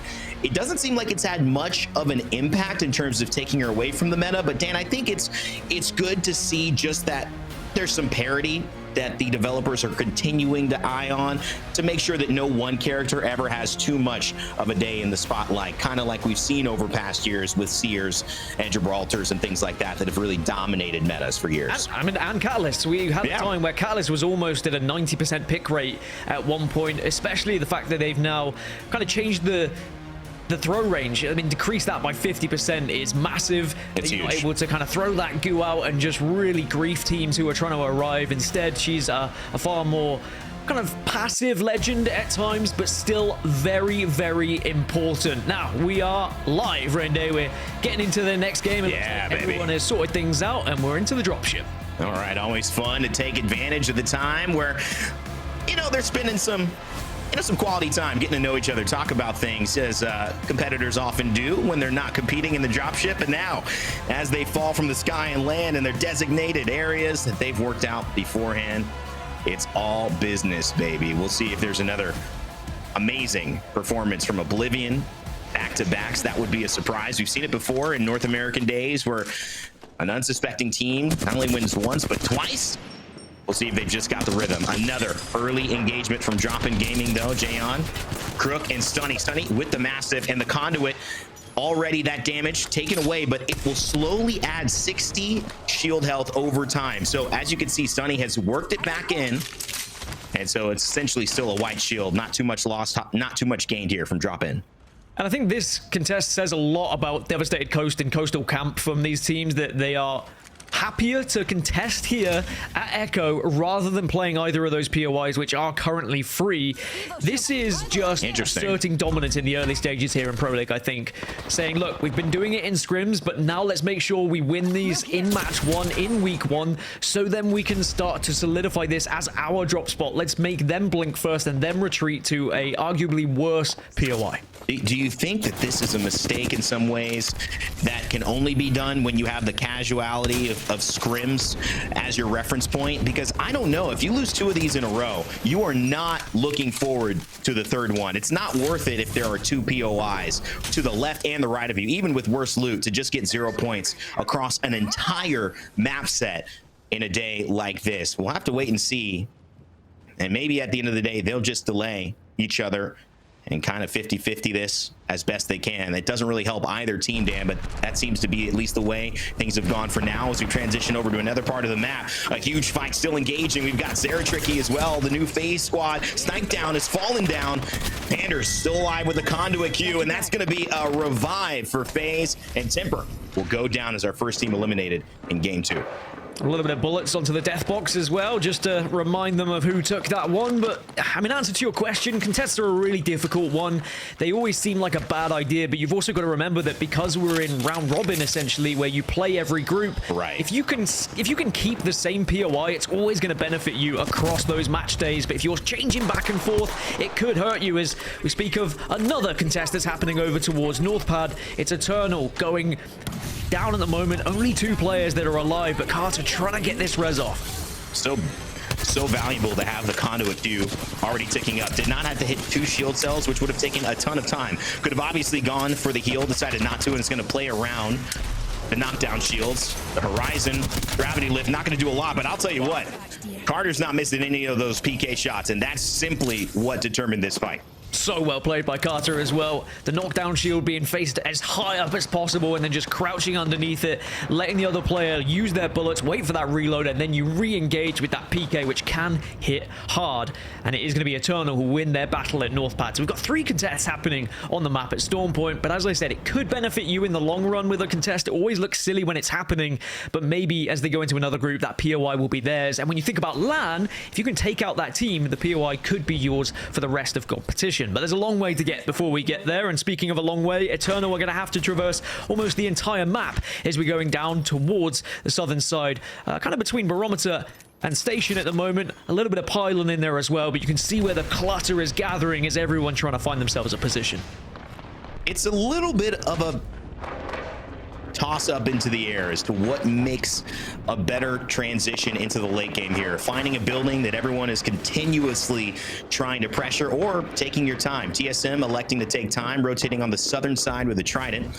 As we saw a glimpse of in the map, they may run into complexity. Meanwhile, in the center of zone, playing the opposite style is Optic Gaming, holding it down. They've got the squad to do so. Catalyst will still be fine with their passive, being able to barricade those doors, causing it to take 4 kicks instead of 2, traditionally, and also with the 2 piercing spikes she'll be able to deploy. Dropped in Skittle Cakes, and specifically Skittle, really one of the best callers of where the zone will end. He prides himself on this, has ever since we've seen him enter into this league. And so if I was somebody who's betting, I'd say they have a pretty decent idea of where this is going to go. And I mean, you compare this to previous seasons, we have 8 teams who are outside of the circle right now. Remember how zone heavy ALGS was for a short while? There is definitely teams who prefer playing Edge now, and in scrims, arguably, Edge has had a little bit more success at times. So that's why teams are going to be a little bit more comfortable at moving in late, circle moving a little bit faster, just moving in with it and picking up on teams who are kind of stuck in a sandwich at times, and then slowly moving your way up, taking position after position. And if you are a good team fighting squad, you can take positions off of other squads as well. So there are going to be teams who are more than happy to play Edge, and their compositions usually will show that as well. But we're seeing a lot of Bangalore, Horizon, Catalyst. That seems to be the most popular composition here in North America. It's like 2 different types of students, right? You've got the genius who doesn't have to study and somehow aces the test every single time. To me, that looks like a TSM. You never know what they're going to do, but somehow they find a way to come out on top. And then you've got kind of the valedictorian type, the ones who do all the research, they do all the prep, they're always first and ready to take it, and probably first to finish as well. And to me, that's more of the Optic style. Tried, true, consistent. We know what we're going to get from them, and it's usually something very, very successful. 2 different styles, 2 different outcomes potentially here as this game continues. The zone about to close in with round 1, 20 seconds away. FaZe still making their way through. This new squad of Zeratricky and Panders joining Snipe down on the FaZe roster, getting rid of Phony and Frex. It's an interesting bet, I think, for Snipe Down. I apologize for continuing to use that. I think I'm just caught up in my vernacular, but I would say it's an interesting choice too for Snipe Down to trust Zeratricky and Panders in this new role, and to say this is the team that we're going to choose as our style for this year. And I think there's a lot of fans rooting for them that it works out for Snipe this time around. Yeah, there was a lot of questions about who would end up on that FaZe roster. I know there was even talk about Sweet going there at one point, but if you watch Sweet streams, he would have told you why he's not on that FaZe roster. I'll leave you to find that for yourself. But LG is where Sweet ended up, and you could see for a temporary time there, LG are going to be playing that gatekeeping style once more. But over towards Barometer, teams are just trying to do what they can to stay alive. DNO, who were part of that early contest that we were watching down towards Echo, have been able to find some room to play here on the southern side. That's a good sign. Can they make it through the smokes? Yes, they will. No problem there. Top of Barometer, Bursty. Dan Mantic just going to do the best they can to ward off any attempt at establishing a position with another team nearby them. Knowing full well probably not going to get it down there, but again, showing force, showing presence, and possibly getting some collateral KP if it ends up being something like an opportunity for another team nearby. As we switch over to TSM, the story undoubtedly in North America, the team to win 2 out of 3 last year at LAN, and of course the final one, the biggest one, the championships. What an epic run, 3 in a row, and you just had to be there, Dan. They're looking to compete at the same level, or of course, if you look at Imperial Hal, better this year. And with the same squad returning, that's going to be something that a lot of people expect. So TSM are still going to be moving through, happy to just craft here at Pylon, and you know, I'm a little bit worried about some of these northern squads because they're moving very slow down towards choke points where teams are waiting for them. Likes of Complexity, the likes of LG are poised to try and pick up some KP. And it is going to be a tricky situation, and this is one of the downsides of rotating so late is you can be focused by some of these squads who have already taken a home, and this is where the evac tower can certainly benefit you if you are one of those teams.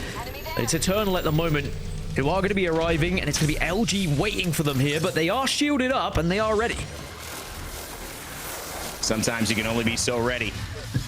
As this fight coming in from the high ground as well, Eternal. I love this area, by the way. One of the newest areas to be added to Storm Point. Really fun fight. Very good hot drops. Great engagements. A lot of ways to play it. Low ground, high ground, inside those buildings. So far, though, just going to pass each other. Sweet, Slayer, Funk. Sweet, obviously, with his leadership, knows when it's time to take a fight, when it is time to move on and find something better. Eternal feel the same way. And with Carter's heroics earlier on, Dan, they probably don't want to push it. They're happy to be alive here. 17 squads still remaining, and that's probably why you don't want to push, because there is going to be another team most likely around the corner waiting to take advantage of any damage that has been done. It's all starting to get pretty sticky now in any location you find yourself in. LG, interestingly, rotated out of their area, and they've gone further north to try and take a different approach into this next zone. They didn't feel comfortable where they were because they were quite vulnerable to their backside, so instead they're going to be moving for a different spot. Zach Mazer. It's been, I mean, this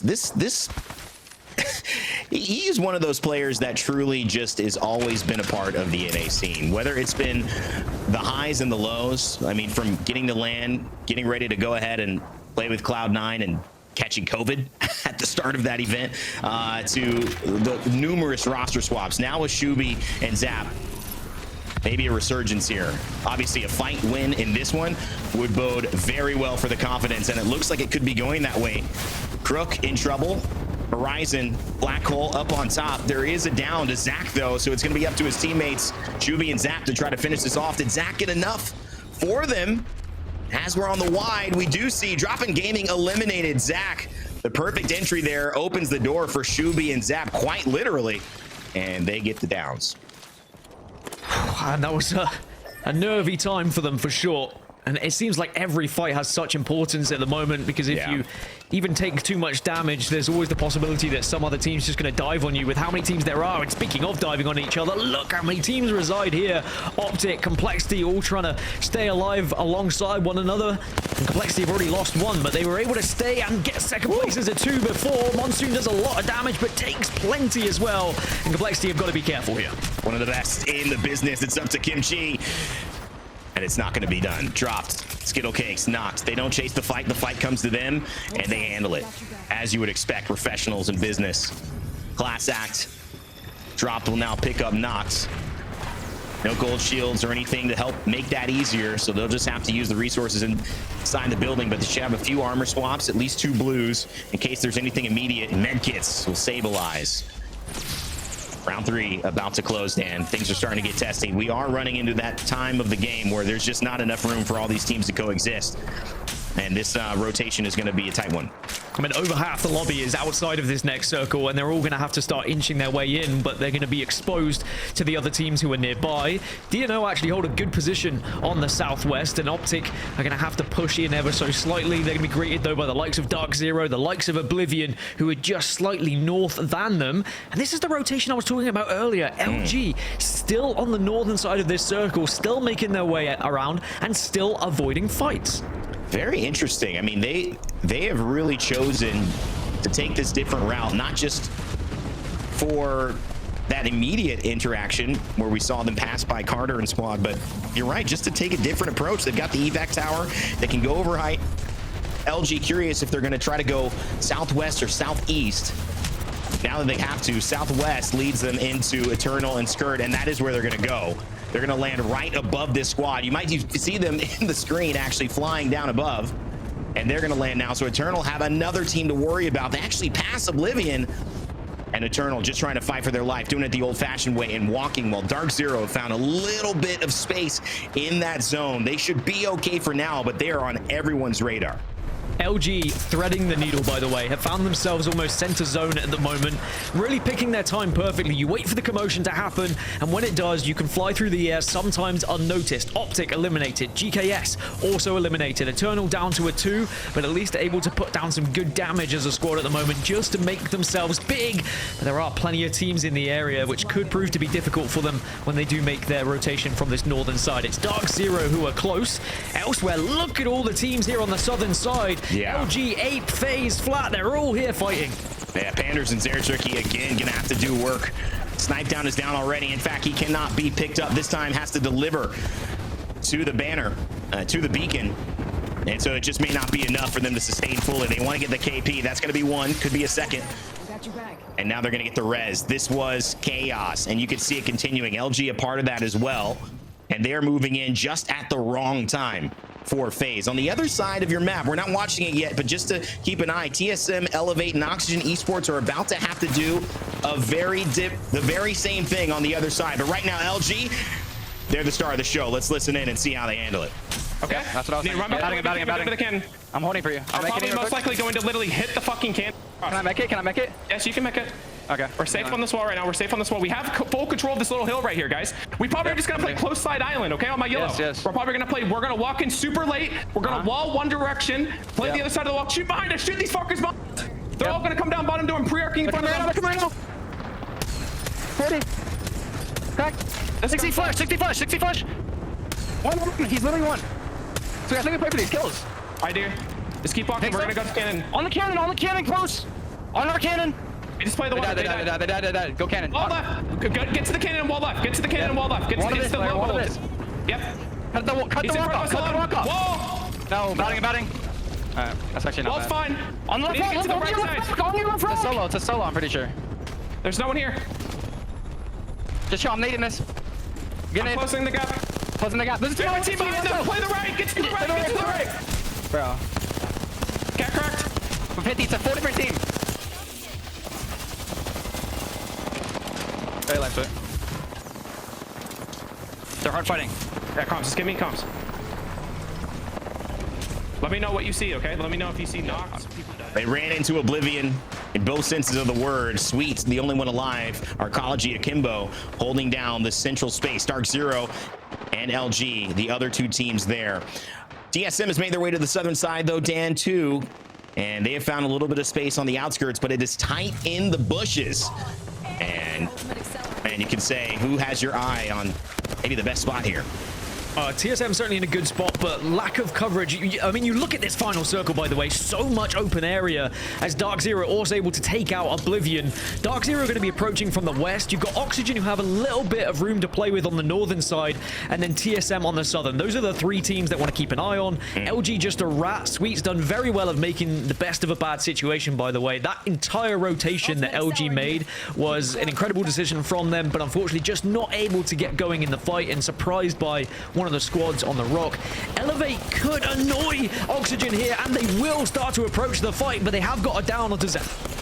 Oh, Prowler in the hands of Shubi. That is going to start singing quite a way. The gravity from the black holes pulling them inside, so Shubi's going to get rid of that. Sweet sees maybe there's an opportunity to get behind this team, and whenever the chaos happens, either pick off a little bit of it like a parasite or just stay unnoticed in the shadows. Sweet coming in as well as a solo. Shubi picks him off, and that is incredible awareness from Shubi. Maybe just shooting at anything that moves right now and trying to get this Phoenix kid off. Dan, top 5, can he do it? This would be massive if Shubi can get Elevate up, especially as the zone looks to be closing in on them. I mean, I also love it from Sweet as well, by the way, taking advantage of teams looking at each other, and he said, actually, maybe I can get involved, but he will eventually fall. Shubi gets that kill, so at least some KP added. Elevate out. We're down to the 3 teams I had mentioned. Dark Zero are approaching Oxygen, but it's TSM who now hold center zone here. And if Dark Zero and Oxygen do damage to one another, this could be prime time for TSM as now they start to flood it. They battled last year for the trophies. Right now, they're battling for Storm Point. It's Dark Zero 3v3 against TSM. Zero hits his shots this time around. The first one to go down, though, as Verholz finds it. Big E comes up clutch yet again, but will Sykes be the difference? Oh, my goodness. It is Sykes. He needs the last bullet. No, it's TSM. TSM who will take the win. And I believe that just started our split off with some fireworks. TSM versus Dark Zero, a tale as old as time, and it's TSM who come out on top in that final 3v3. They did have the advantage coming into the fight when Dark Zero had taken a little bit of damage, but the Dark Veil allowed Dark Zero to at least reset ever so slightly. But a great fight. I mean, the initial damage by Zero, I thought that maybe they had the lead in the fight, but Verhost managing to turn on them, do the damage, take down Zero before he fell was very impressive indeed. And TSM back on top, and now we have our teams who are in first and second place. Dark Zero just ahead of TSM in the overall standings, may I add, but a big win for TSM. Well, Dark Zero made, I think, a much bigger showing of their mid game there and their early late game, because they had several fights that went their favor. They got a lot of extra KP there, and they kind of demanded the zone's attention for quite a while. So other teams really forced the fight themselves. No one was trying to push them within that center spot of the zone. But once it pulled a little bit where they knew they had to move, I think TSM were super smart to just keep that. And there's a little bit of luck to that too, Dan. I mean, easily you could have seen Dark Zero turn their attention towards where TSM were, shoot through the smoke, know there's a team there, but it just ended up being all the fighting happening near the Dragon Ball on the left side was too attractive for them. And I think they thought easy KP. If we win that as a 3, we have great zone position for the final fight wherever that team is.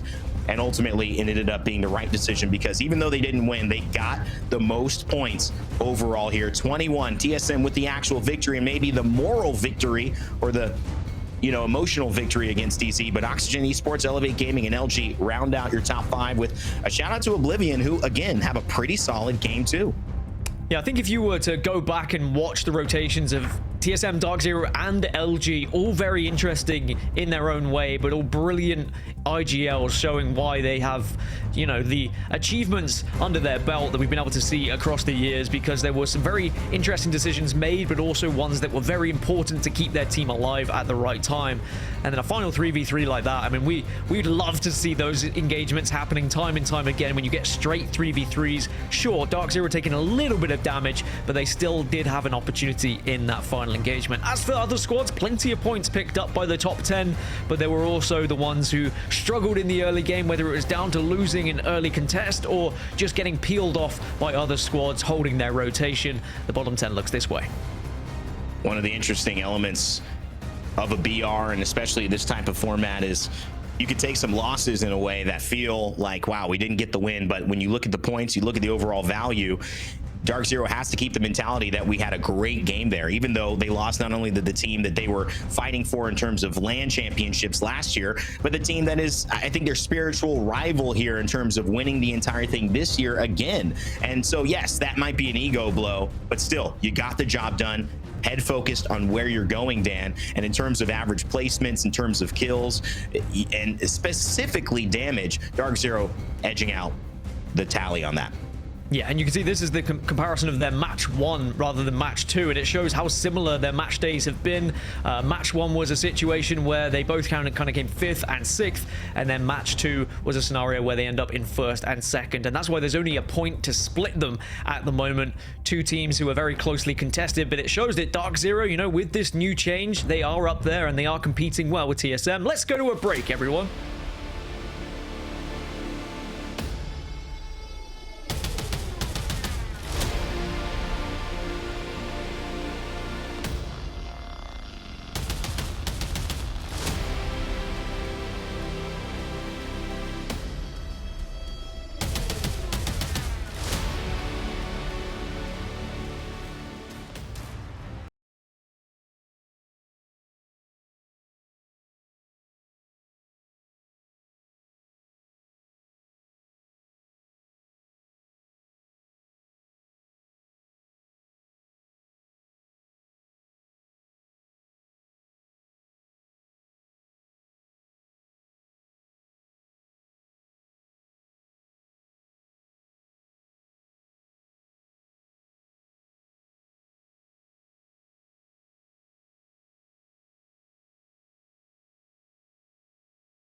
Welcome back, everybody. The ALGS is starting to harp here in North America, and surprise, surprise, a win in the bag already inside the first 2 games for TSM. But that story is going to be one we tell all season, Dan. Dark Zero going up against TSM in that final fight. It's Dark Zero who come out of the game with more points, but of course, that championship banner, and of course, I would say maybe a moral victory in the final 3v3 fight certainly went to TSM.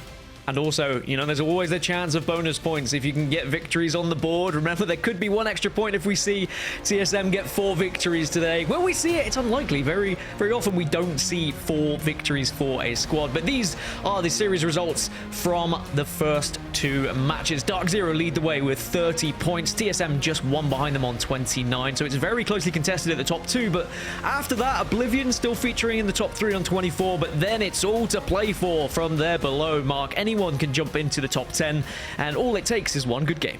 It does indeed. A little bit of a surprise. Of course, we're only 2 games in. See Optic Gaming struggling a little bit. It was a pretty rough zone for them to get into game number 1. That one was maybe a little bit more accessible, but still some ground to be traveled for them. So they'll be hoping something a little bit closer to home. FaZe with some decent points on the board as well. But I think it's just synonymous of the ALGS, right? Especially in North America, that we see Dark Zero and TSM taking that fight. And by the way, we have the mini-map. We see the pre-game lobby. Let me tell you, there's a little bit of back and forth. And I've got to give a shout out to Zainu, because he was saying that Sykes would have won that previously, and you know, we all know the story there. This is what's happened though, of course. TSM with a win in game number 2, Oblivion with the win in game number 1, and now we head into our final map here on Storm Point before we change over to World's Edge. So the last chance for teams to show maybe their performance on their better map. We do have some teams that are slightly better on Storm Point than World's Edge, certainly from scrim statistics anyway, but we won't really talk about true stats until we start to get into the thick of it with match play, because it's going to be very different with people taking a lot less risks. But we have our contest that we are still seeing, and it's FaZe versus Temper up at the wall. Yeah, and it's going to be 1-1 at the moment as far as knocks have gone down at the start. Zeratricky's on his back. Pandas and Snipe down. Still alive, though, and taking the high ground. But can they deny this reg? You can see Zeratricky's taking damage. And Temper have got the Q as well from the Conduit, so they're going to be able to get some shields. And FaZe, you have to say, maybe on the back foot a little bit here. Allowing that res to come in is something you just can't afford to do if you are contesting a POI. Spade's very low on health at the moment. Conduit Q is available, though, for Cloaked. And they all dive out. There comes the Q, but great damage. There is Eric Rona at his very best. It's the bait, though. It's the bait. They send 1 player out to fly across. There was 1 player still on height, and that is what makes the difference. It is brilliant coming in from FaZe. There's still 1 player who's trying to have a look at this, though, and it's Secret Formula, who have actually come into third party the contest. Yeah, Secret Formula, who have avoided the contest that was happening that they were involved in over towards Northpad, and they've relocated to try and third party another contest that's going down. That's so frustrating for FaZe after making such a good play that you were talking about, all for it to be wiped away by Secret Formula here, who have changed their drop. I mean, you're completely right in what you say. I mean, Pandas is probably thinking right now, really? Really? We just made such a good play on contest. We just really earned our right to loot up and get into this game and work our way towards end zone, and instead we're thinking about just surviving for now. Pandas does have a little bit of double time on his side with the Bangalore, but you can see that he's being chased and chased hard. They want to get this kill. They want FaZe out the lobby, and Pandas is probably thinking, hey, can I just have a minute to myself?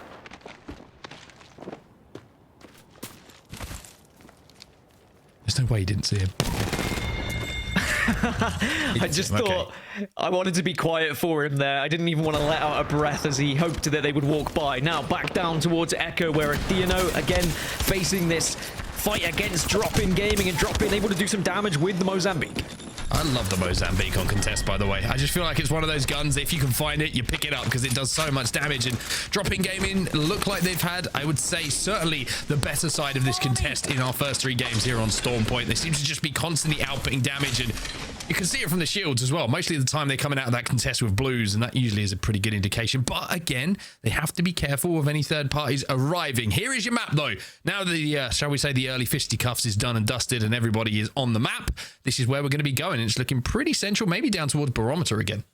Also, as much as it's frustrating for FaZe, but you've got to give your hat off, or take your hat off to Secret Formula. They were losing the battle at Northpad, so they dropped just slightly east, and it allowed them to loot up in the building and then join the fight that was happening at the wall. It was a well-strategized plan, albeit an annoying one for FaZe. Now, Circle, we're going to be heading west over towards the areas of Milton Station. Native are going to be dead center to that as we take a little look on Complexity and their rotation. Yeah, Complexity, who had a very good game number 1, of course, a little bit of a quiet game number 2, but you can't win them all. And we get our first look at the Buster Sword. By the way, the greatest heirloom ever. I don't care what anyone says. I'm the biggest Final Fantasy VII stan you will ever find. And yeah, the Buster Sword is great. It should do 700 damage. Oh, I want it in comp. Uh-oh, Dark Zero. That's a lot of damage that they've taken. That was 700 damage. Even a Buster Sword won't save you there, yeah. But they've been able to at least get out of the Trident. Combined materia. Heal all. Cure 2 all. Anyway, enough of my nerdiness. Native Gaming. They're the ones doing the damage. Can they clean it up, though? And will Dark Zero, who are in first place at the moment, be able to survive? That's a frustrating one for them as well. And they're going to have to move off as a 2. But of course, they do have the conduit available, so they can craft those banners, but it's about getting to a crafter, and it's about being able to get the res off. It's not an easy thing to do with so many squads making their move. Very different when you're playing in ranked, and teams will go down a lot earlier, and you're able to just get those resurrections off a lot more comfortably. Now, Dropping Gaming, after having that early contest, they are going to be moving very quickly, or as quick as possible, away from PLP, who are now looking to see if they can pick up any of the stragglers, knowing that that contest had happened. Going to hit the evac here. It looks like they want to be really aggressive on this, and that's exactly what they are going to do. They are chasing this down. They are running it down. And you mentioned how in your rank games, certain things don't happen. Well, this does happen in your rank games. If you're a 3-stacking pro teams, you find a team, you evac on them, and you cause them problems. Yeah, definitely. And just try and take advantage of what's presented in front of you, really. If you can pick up extra KP somewhere, and if you can grief a team ever so slightly on your rotation, then go for it, as long as you have a backup plan and it's not going to affect your own rotation too much. Well, Dropping Gaming have survived for now. They've managed to reset and they've managed to heal. Beast of the Hunt being popped here as well, but they have given up the high ground for a few moments, and the longer that this fight goes on, as we always know, it's a bigger chance for a third party to come, but there's nobody in the vicinity at the moment. And I'll tell you what, PLP, if you want an example of a team looking like they're confident to take a fight, this is it. They are chasing them. They are running it down. They want these KP. I mean, they should be confident with a team like this, right? This is a fighting squad through and through, and they are going to be more than happy in any 3v3 engagement. The amount of damage output that this squad offers is incredible, but they just can't quite get enough damage to really put on a full charge at the moment. You can see how desperate they are to try and take ground, though, and try and get closer so they can initiate this fight, because they know elongated fights could hurt them here. This is the equivalent of like going outside of a nightclub and there's that one guy who's trying to fight everyone, and everyone's like, dude, just leave it. You know what I mean? Just leave it. Let him go. Yeah, PLP, they're the guys who are just throwing hands at everyone. But this is a fight that's going to go on for quite some time, and the zone has decided, hey, can we just move away? Like, follow me, guys. And that's what they have to do. Dropping Gaming survive for now, but now the problem is if they want to take this fight, they're going to have to take zone damage on their way towards where PLP are going to be. Elsewhere, we look at Oxygen Esports, who have been very quiet so far. They're taking on TSM, and it's not going well for them. That's one way to put it. Oxygen Esports eliminated, 16 squads remain, and TSM will be able to hold this area, but there are other squads shooting them from a distance here, but I don't think anyone's able to close that gap for now. 2 minutes until the zone closes, so TSM don't have to move as fast as perhaps they thought they would have if that fight had gone on for too long, but they need a game plan to move from this position. It's interesting, I saw Verholst's game attack there was in all caps, and I misread it as TSM Van Verholst, and I thought he'd become like a Dutch striker, you know what I mean? Like one of those old school Dutch strikers, but instead, it's just, it's Evan, and I misread it. Or it's like he's been knighted or something like that. Yeah, exactly. Maybe he has, who knows? Or maybe his name's Evan, as we know it is. Dropping Gaming, still alive, by the way, in zone. Dark Zero, interestingly, as the two are moving towards Coastal Camp, right at the bottom of your screen, probably thinking about looking for that respawn, trying to get a teammate Jim Burton back into the game, and they might be caught off guard here and put in a little situation. Turn and run, boys. Turn and run. you run into the one Bloodhound team. That's always, you're always just slapping your thigh at that one, saying of all teams to run into, it's someone running a blooming Bloodhound. And again, the Trident is going to mean they're taking a lot of damage here as Dark Zero just do what they can to try and survive. Sykes says, you know what, screw it, let's just keep going. Who's driving here? Because I want them to have a breathalyzer. They are all over the place, but they get the job done. They survive for now, but what are their meds looking like? Because you would have thought they would have played for the economy of being able to get that res, maybe crafting a few med kits over down on the southern side of Coastal Camp and then getting back into the game. But now they're in zone, and now they're probably thinking, hey, it's plan B. We might have to play this one out as a duo. So Flat are in a pretty good spot at the moment as well. They can hold down this position for quite some time. And having the rock behind you just means that you have that like extra little bit of security that you're not going to necessarily get pushed from that angle. They just have to be careful of the northern side.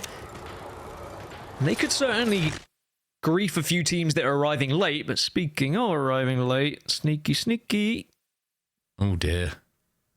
This is not going to go well for someone. However, they don't get that initial knock, but now it has to be a full send coming in here from LG. That is a brilliant ult, but it gets destroyed immediately. And now the damage isn't done, and Funk has to back up a Slayer. Importantly, vitally for LG, got that first knock, and the second will follow.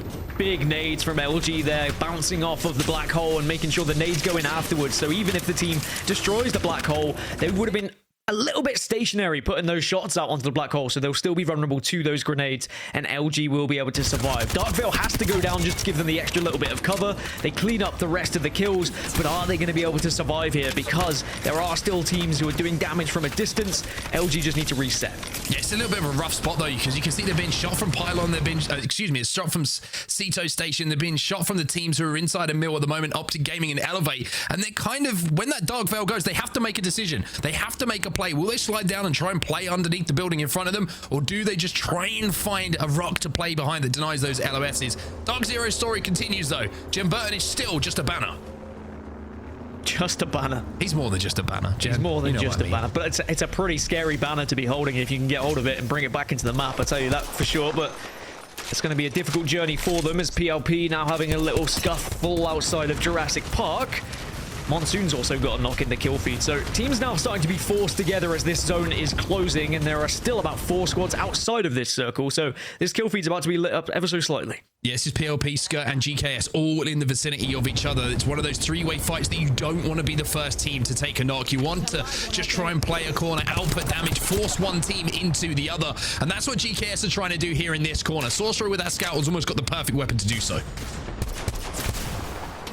Unless you go up against the 30-30. Damage. Yeah, going up against the 30-30 is never fun.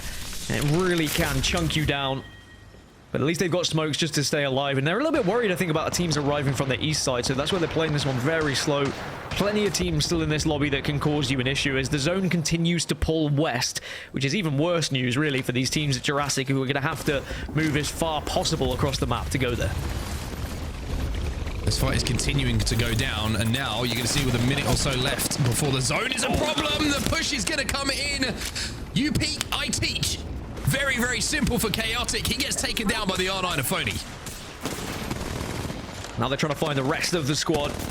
Behind the box will be player number 2, but good crossfire that's happening at the moment just to try and cover the angles, but not good enough to help the teammate. And PLP is still healthy, still well, and will get the knocks and the finishes onto those players.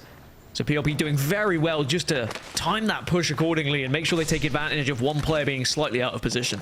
GKS with one alive. Sleepy Panda is trying to find a place to maybe just reset and maybe think about ratting, but I've been impressed by PLP, I have to say, with their fighting. You just see that natural kind of baiting and switching, and a lot of that comes from communication, right? Not only is it about hitting the shots, it's about preserving your shields in those fights, taking a little bit of damage but outputting more than you take, and then switching with that teammate in those 3v3 scenarios allows you to do so. But Awaken is just taking down Phony, and now the plan has to change. The zone is moving in, and PLP recognize they have to move here. Yeah, Skirt came in for the third party, catching PLP whilst they were kind of still looting after that fight, and now they might not even be able to take this evac tower because another team going to be in front of them here, and you know how vulnerable you are when you are moving up that balloon, so Zain, you happen to drop off, and PLP now in a sticky situation. Thinking about crossing maybe. Frex is still alive, but only for a few seconds. The zone is going to take him down as well as the bullets coming in, and Skirt will win that fight. But now they have to rotate in behind where we saw Zainu trying to put that evac tower down. Dark Zero is still alive, by the way, and Jet Burn is no longer a banner. He's back on the field and causing some problems. Yeah, a lot of problems as Dark Zero are trying to just force Oblivion off of this spot at the moment. But remember, the solo of GKS is arriving behind Dark Zero, so they just have to be aware of that and make sure that the solo doesn't ruin their day. But they have Digi-Threat to work with, and of course, Zero on the bang means he can coordinate where those smokes are going to go and where the pushes are going to be. I do like an IGL being on bang, by the way. It does allow for certain plays to be made that are called, as Dark Zero will spot out the last member of Oblivion, and then they quickly turn around and find that solo rat that I was talking about from GKS, a secret formula also full. I mean, it's amazing stuff from Dark Zero, making sure they clear this side of zone. They still got some work to do, though, as they try and creep their way in. But I think the most important thing for DZ here is they got Gen back in the game and somehow escaped from a situation where you thought they were going to get run down as they rotated into zone. And we do have a listening with Dark Zero. Let's see how they try and plan this next move. Going forward, sir. I have 2 cells, that's it. Yeah, I have cowl. I dropped a fuck ton. Drop more. Sykes has it. Shield cell here. I have 16 cells here. Drop me 4. Drop me. Yeah. You need more than that? I'm getting 6. 57, 50. Okay, I'm killing you. Yeah, it's kind of scary. You don't have cowl, no? I have cowl. I can do it. I can do it. I can angle and we just fight him. Maybe we can do a switch. Maybe we can do a switch. We have to. No, you have to wall it. We just fucking run this team over. Yep, let's go. Let's get him, boys. Alright, Digi, I'm gonna smoke the end. I don't have Digi. There's a bit of a gap. You gotta go into my smoke.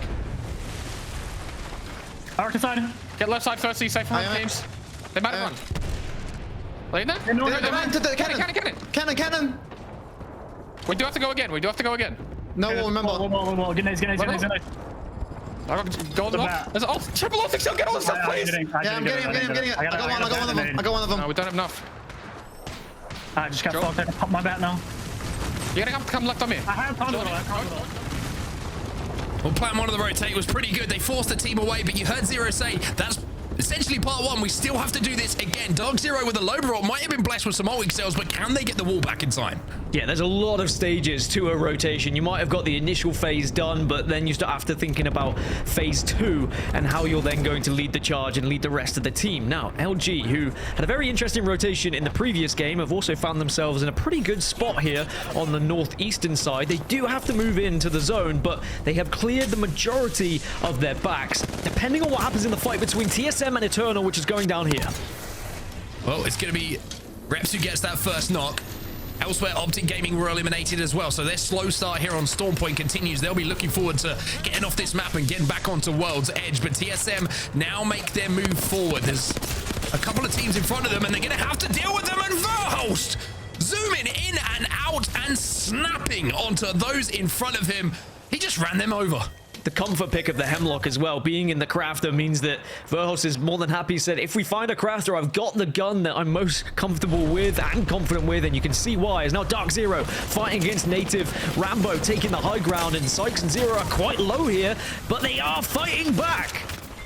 Sykes trying to show what he can bring to this Dark Zero roster. One thing he doesn't want to bring is a grenade and a death box. Well, Zero's got enough shields back and should be able to buy enough time for Sykes to at least get back into this fight. A 2v2 still breaking out. It's Elevate versus Dark Zero. The wall is going to go down here from Zach Mazer, but can they take advantage here? They got the Prowler, they got a Digi, they've got everything they need, but they decide to rotate away from this. So Native just got caught between those two teams and has now allowed Dark Zero to reset. They're back up. They're just like a phoenix from the ashes every single time. When you think they're down, they are back in the game, and they will now hold this southern side. They are going to have a slightly uncomfortable rotation into this next circle with other teams having eyes on them, but if you can trust anyone to call a play, it's going to be Zero here. Yeah, the question is, do they have the wall available? Because we've seen them using a lot of utility to even get into this spot. The great news, though, for TSM is they completely and utterly own where that zone is going to be ending. Their rotate and their fight there against Eternal is essentially just opened up everyone else to have to fight their way towards them. LG are the closest team, you would say, but Complexity is shooting them in the side, so TSM should be able to get some damage. But look at this! Again, the brilliance of the rotate. They know there's a team up on the God Rock here, Dark Zero, but they've got a walk-in now. They have forced their way towards that zone, and maybe they're looking for KP instead.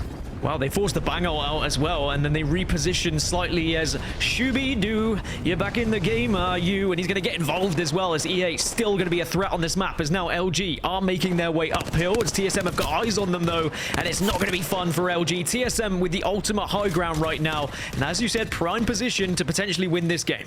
It sounds silly as well. The bins might be the best thing for them, though, because I'm not talking about the gameplay. I'm talking about how it's denying the LOS of Zach Mazer up on height, as well as Shuby and the rest of E8. Dark Zero, though, still alive, taking a little bit of zone damage, but look at them, Dan. They're still in this fight, and I tell you what, if Dark Zero can come out on top in this game, it would be an absolute masterclass in navigating here on Storm Point coming out from Zero. And I will correct myself, I did say Ultimate High Ground. They're just the furthest north team, which usually is Ultimate High Ground, but Elevate, they have this rock to play off at the moment. Now, the circle, the final circle, is going to be pulling more south than it is north. So it is going to be pulling closer to Elevate, Ape, and Dark Zero than TSM, but TSM are the only team on this northern side. Now, that can go one of two ways, Mark. Sometimes it can be good to be the only team because the other teams focus on each other, but there's always the possibility that everyone looks at you when that zone closes. So TSM need to be thinking about this one, how they position themselves to get as close to the circle without taking too much damage, and this giant rock that Hal's found could be a blessing for them. Yeah, it could be really, really good for them as well. And you can also see that they do have the Horizon ultimate available as well. You would imagine from the time that's elapsed as well, since they took that last fight, they will have every single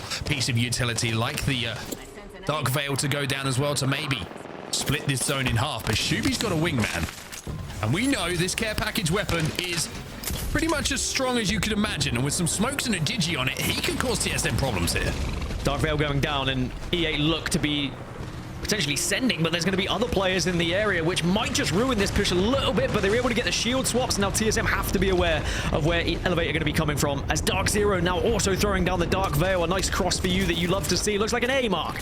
It does indeed. One team who were eliminated, though, the solo player from Ape Gang is out, so it's a straight 3v3 between E8, Dark Zero, and TSM. Three of the biggest hitters and three of the form teams, you would say, if you look at scrim results. But surely this is just going to open the door for a simple task for TSM, one that they cannot mess up. Dark Zero eliminated as E8 pushed them, damage done, and now it's just a case of walking to victory, surely, for TSM. No!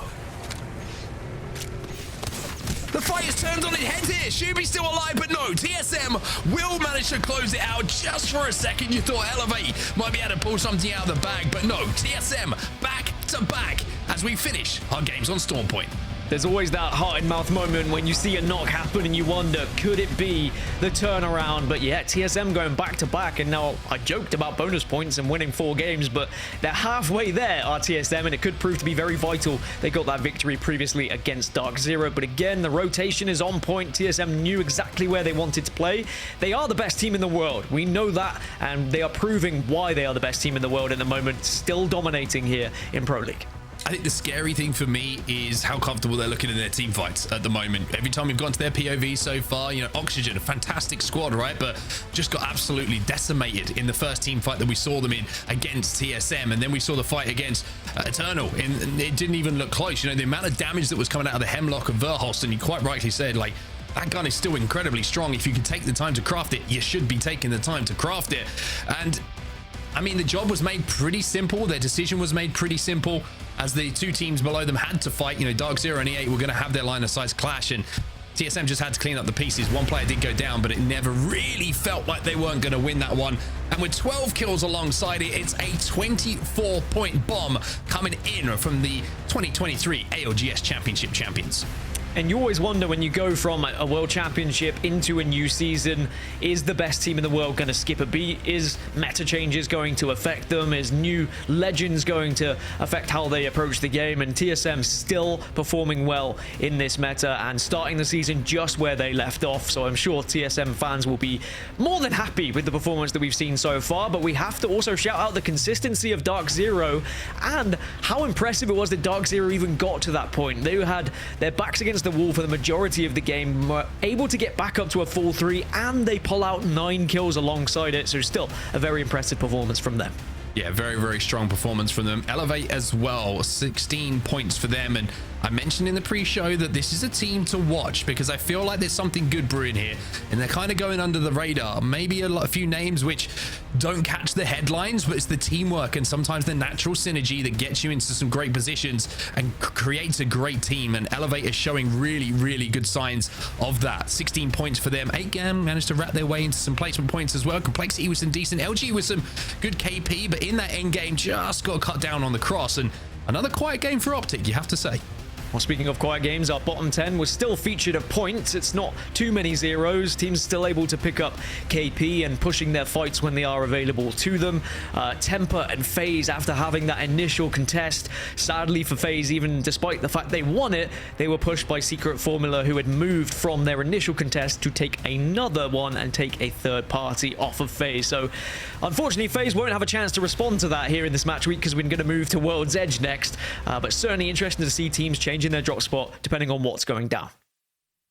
Great showcase of not only what this lobby can offer, but TSM and how to IGL towards success. When you look at the videotape, my goodness, I had a chance to watch the first game that we were casting, seeing TSM win against Dark Zero.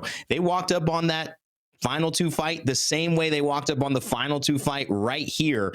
They are just putting themselves in positions to win. And of course, you guys gave us your thoughts on it in-game. Mark, Dan, I want to bring in Jayhawk, who's joining us now yet again. It's been a minute, Jay. You know, we had a chance to talk to you in EMEA. Now it's North America. You've been familiar with all these regions, but this region is star-studded. How are you feeling? And for everyone as well who maybe didn't see your EMEA broadcast, catch us up with what's going on in your life. Yeah, so I work a full-time job, but I'm actually going part-time to commit more time to Apex content. So that's super exciting. And living up to the excitement is North America. That first game was wild. I got to jump around from different streams. PLP with Phony, their comms were going crazy. TSM, Dark Zero, so many great teams. And that game one was amazing. And the next two followed suit. Like, NA is living up to the hype right now. Yes, it certainly is an incredible day. I think everyone's been looking forward to the action kicking off, and I think you have to give a lot of respect to some of the IGLing we've seen so far, some of the rotates we've seen, and the play calls, understandably, I'm going to say from Zero and How, because they've been two teams who have been involved in those last 2 games in those final fights. It's a masterclass, right, to watch these guys do what they do. Yeah, I mean, they're the best in the world for a reason. A clash of the Titans, if you will, in back-to-back games there. They're showing why they're the best, and they're going to continue to show it throughout the splits. It's not surprising. We've seen them do this for years, so to see them continue to do it in day one, I mean, everybody knew this was coming. Yeah, seeing the differences between EMEA and NA has been clear as well, certainly composition-wise. Is there anything that you really picked up on in differences, Jayhawk? I did think that, I mean, we talked about this during the EMEA broadcast. The teams that had that direct priority were often controlling the games. The teams who were nearby wherever the end game zone was, they were getting to those power positions and they were holding them. As we just saw in back-to-back games, TSM coming all the way from Lightning Rod down to the south side of the map and winning 2 games in a row where they don't have priority. They're having to play edge and just fight their way in. I mean, obviously they're the best team in the world for a reason, so we're not surprised they're doing it, but it is different from EMEA where based on where the circle pulled, you could kind of tell who was going to win that game. Well, speaking of circles, I mean, we have some final circles here to look at as well, Jayhawk, just as we did in EMEA. I mean, you said match 1 was exciting and you were bouncing around. I mean, what did you see between all the streams? Yeah, this game was wild because I thought immediately we were going to get the Clash of the Titans. TSM, DZ, LG, Elevate, all these teams were looking like they were going to get to the end, but they don't. LG gets eliminated here, and we have a final 3 of Skirt, Complexity, and Oblivion.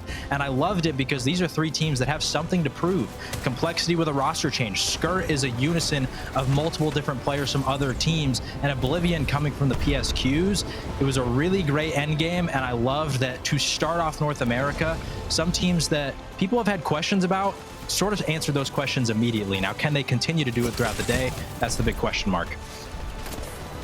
I mean, obviously game 1 gave us a hint that maybe Oblivion are going to be rotating well. They've practiced their storm point enough. Game 2 certainly gave us that information as well. As we kind of see it close out here, you thought maybe Sweet would get his first win. No, Arcology, Oblivion, Complexity, they would be in the mix, and they grabbed this one. But I want to talk to you about something I noticed and see if you've kind of picked up on this as well. For me, there's a timing thing to being in the right spot. We saw in Game 2, Optic, they were positioned extremely well inside, near Barometer, and they were kind of in zone early. But the teams that seemed to have the biggest impact in that late game ended up being the TSMs, the DZs, who got there a little later. And I'm just wondering how much that timing you're seeing play as a part of actually changing the tide versus just being in the right spot and maybe a little bit too early. I do think it's important. Even Oxygen, who we just saw die in third there, they were sitting in that spot almost the entire game, waiting for Circle to come right in front of them. But everybody knows that you're there. You've been a target in people's minds for so long that all of a sudden when TSM and DZ just come in, you're having to readjust to this newfound information, and that adjustment sometimes doesn't come out quick enough. And when you're going against the best teams in the world, they capitalize on that brief hesitation.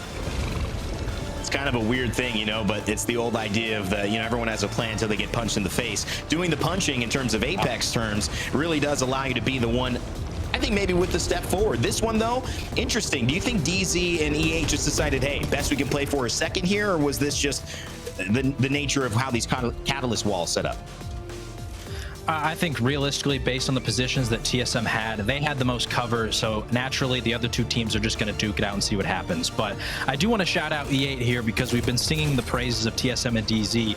E8 has been dominating in scrims, and the question was, can they continue it in Pro League match days? They're doing it right now. They're looking fantastic. In that game 2, they finished in 4th with 9 points. Here they get 16 in this game. They're living up to those expectations that they were setting for themselves in scrims.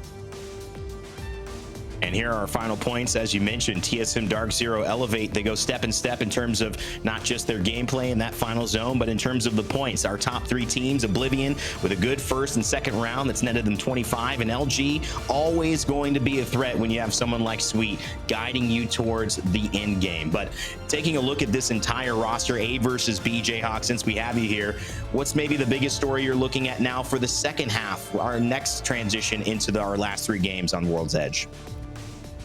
Well, I'm looking at Optic Gaming all the way down in 17th with 6 points, and I'm wondering, where are they? This is a team that dominated in that finals lobby at Champs, and they have not quite shown up yet, but I'm not going to give up. This isn't a team that goes down easy, and going to World's Edge with the POIs they have of Stacks and Big Mod, I'm expecting Optic to bounce back in a big way because I just can't see a world in which Optic is finishing 17th on the day.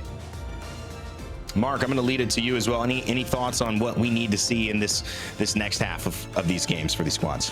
Yeah, I mean, I want to echo that because I think Optic have been so quiet in those first 3 games. It's almost a surprise to see them there. It always is a surprise to see them down there. But the teams at the top are the ones we expect to be there. And like I mentioned, me and Jayhawk seem to be thinking the same thing at the moment because I was thinking about Elevate and what they've been doing in the build-up to this. Could they produce it here in round number 1? Well, they're doing it so far, but we're only halfway through. That's the crazy thing, right? It's very easy to take your foot off the gas, thinking that you're having a great day, that everything's going your way, but then the map changes, then the rotates change, then the contests change. All of this changes up halfway through. So it's about concentrating on the job ahead and not kind of patting yourself on the back too early here for Elevate. But I'm excited to see what they can do on World's Edge too.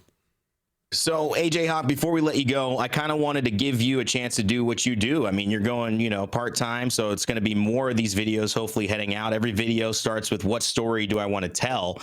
Over the course of today, we've kind of titled it The Great Reset on our end in terms of teams looking to see what they can do, shift the tiles, shift the puzzle pieces to have a chance at competing with the big names. How would you craft this story? What would the title of this video be in your eyes, and what can people expect who are watching the next few games? Well, so far, as we've seen with TSM and Dark Zero continuing to dominate, a lot of people are expecting at some point someone else has to win a LAN, right? But if you look at the story from these two teams' POVs, they don't want to go down. They don't want to be the team that finally falls off and somebody else takes the throne. And so, as much as we want to tell other stories and talk about the other teams, it still remains to be seen who's going to step up to the plate and do it. And as of right now, E8's trying, but even they are not able to overcome TSM and Dark Zero to start off NA Pro League. Amazing stuff. It's really maybe who's going to elevate to that spot, you could say as well. Hey. Amazing stuff, Jayhawk.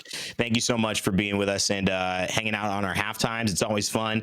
Make sure you are following AJ Hawk on all of his socials, his YouTube channel, fantastic videos. And I think, do you stream, Jayhawk, as well? You got a stream? I do. I'm actually doing watch parties right now, so come on over if you want to. All right, check them out. And hey, thanks again, man. We'll see you on future broadcasts, I'm sure, and definitely around the ALGS. AJ Hawk, everybody, thank you so much, man. All right, we have the Challenger Circuit as well for those who want to get involved. Maybe you don't want to analyze like AJ Hawk, but maybe you still want to see if you've got the skills. I mean, it's video games, you know, no matter what age, you can pick up a controller, you can pick up a mouse and keyboard and try it out with your buddies. We've had some amazing stories in the past with the Challenger Circuit, and registration for February 3rd through 5th, Circuit 1, closes in just 10 days. So if you had an inkling, an itch, I don't know, just a thought, why not try it? I mean, what's the worst that could happen? Maybe you end up making something special occur. Anyways, wanted to give you guys that information. Dan, take a break. You've been casting. You've been here this entire first half. Mark and I are going to get into the second half of games. And I guess to lead into that, Mark, I want to talk to you about what does this mean here now that we're in World's Edge. One thing that we may see are some composition adjustments. I think we've gotten teams a little more used to that. I know TSM for sure adds the conduit to their roster when they don't play it on Storm Point. But, you know, what else does this mean for you map-wise? We've looked at this shift so much. I mean, at the very least, last 3 games of the set, you got to make things happen, especially if you're in the bottom 10. I mean, I think it depends what POI you're playing from a lot of the time as well. If you're playing a very edge-based one, your composition is certainly going to change as opposed to maybe a team who's landing center. As far as the TSM conduit is going, I don't think we'll see it right now because they're not contested on Siphon. So I think you might see possibly a Fuse. We saw a little bit of Fuse yesterday coming back into the equation. Wow. Should I say the day before?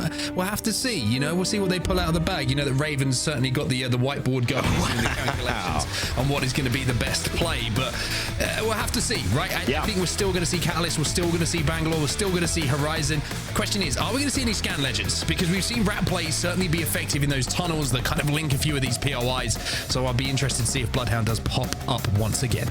An EMEA special. We'll see if North America tries to take it and put their own spin on it as we see FaZe, Sarah Tricky, Panders, and Snipe Down with the Conduit, Bangalore, and Catalyst heading over towards Geyser. One of those POIs that's rather central, gives you some access to a lot of different rotation types.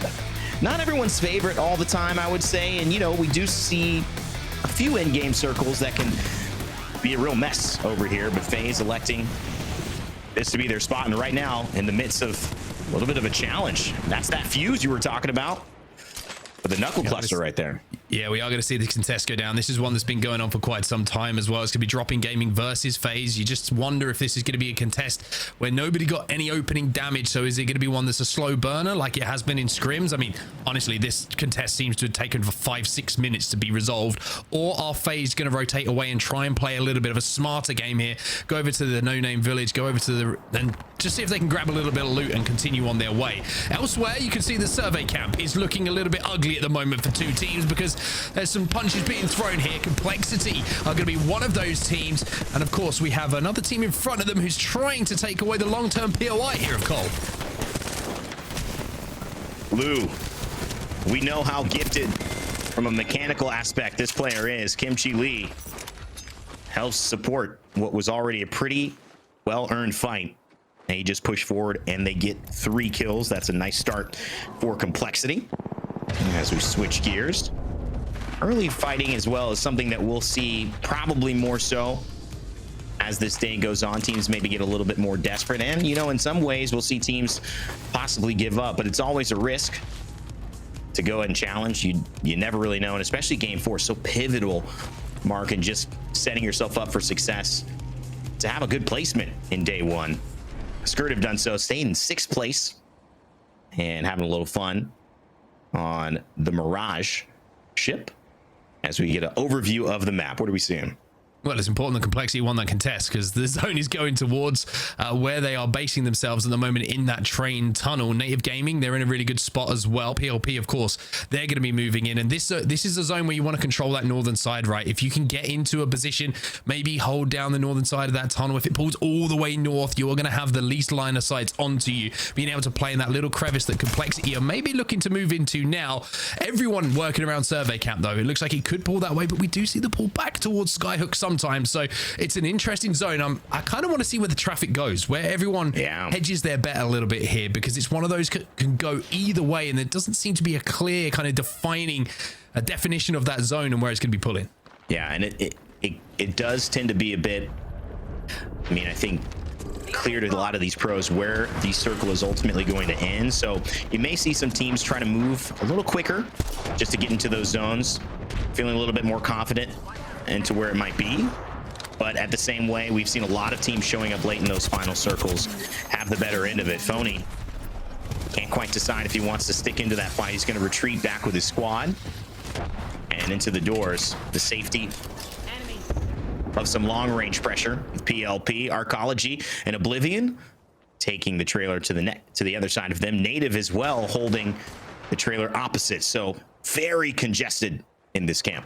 Yeah, looks everyone wants to be in survey camp at the moment by the looks of things. FaZe, we mentioned how they decided not to hard contest, just split the loot and continue on their path. TSM are already making their way on their rotation as well, and just looking at what they're trying to do, you get the feeling maybe they're looking to head towards Overlook, get a bit of ring console information. Maybe they're looking towards Overlook and doing a little bit of crafting in and around Climatizer. It looks like there's no crafter available over there at the moment, so this is an interesting route for them to take. It looks like the long route round towards Climatizer and maybe taking the height of Epicenter to try and fight their way in. They know this is a tough zone for them to get into, right, from Siphon, so they're going to have some decisions to make.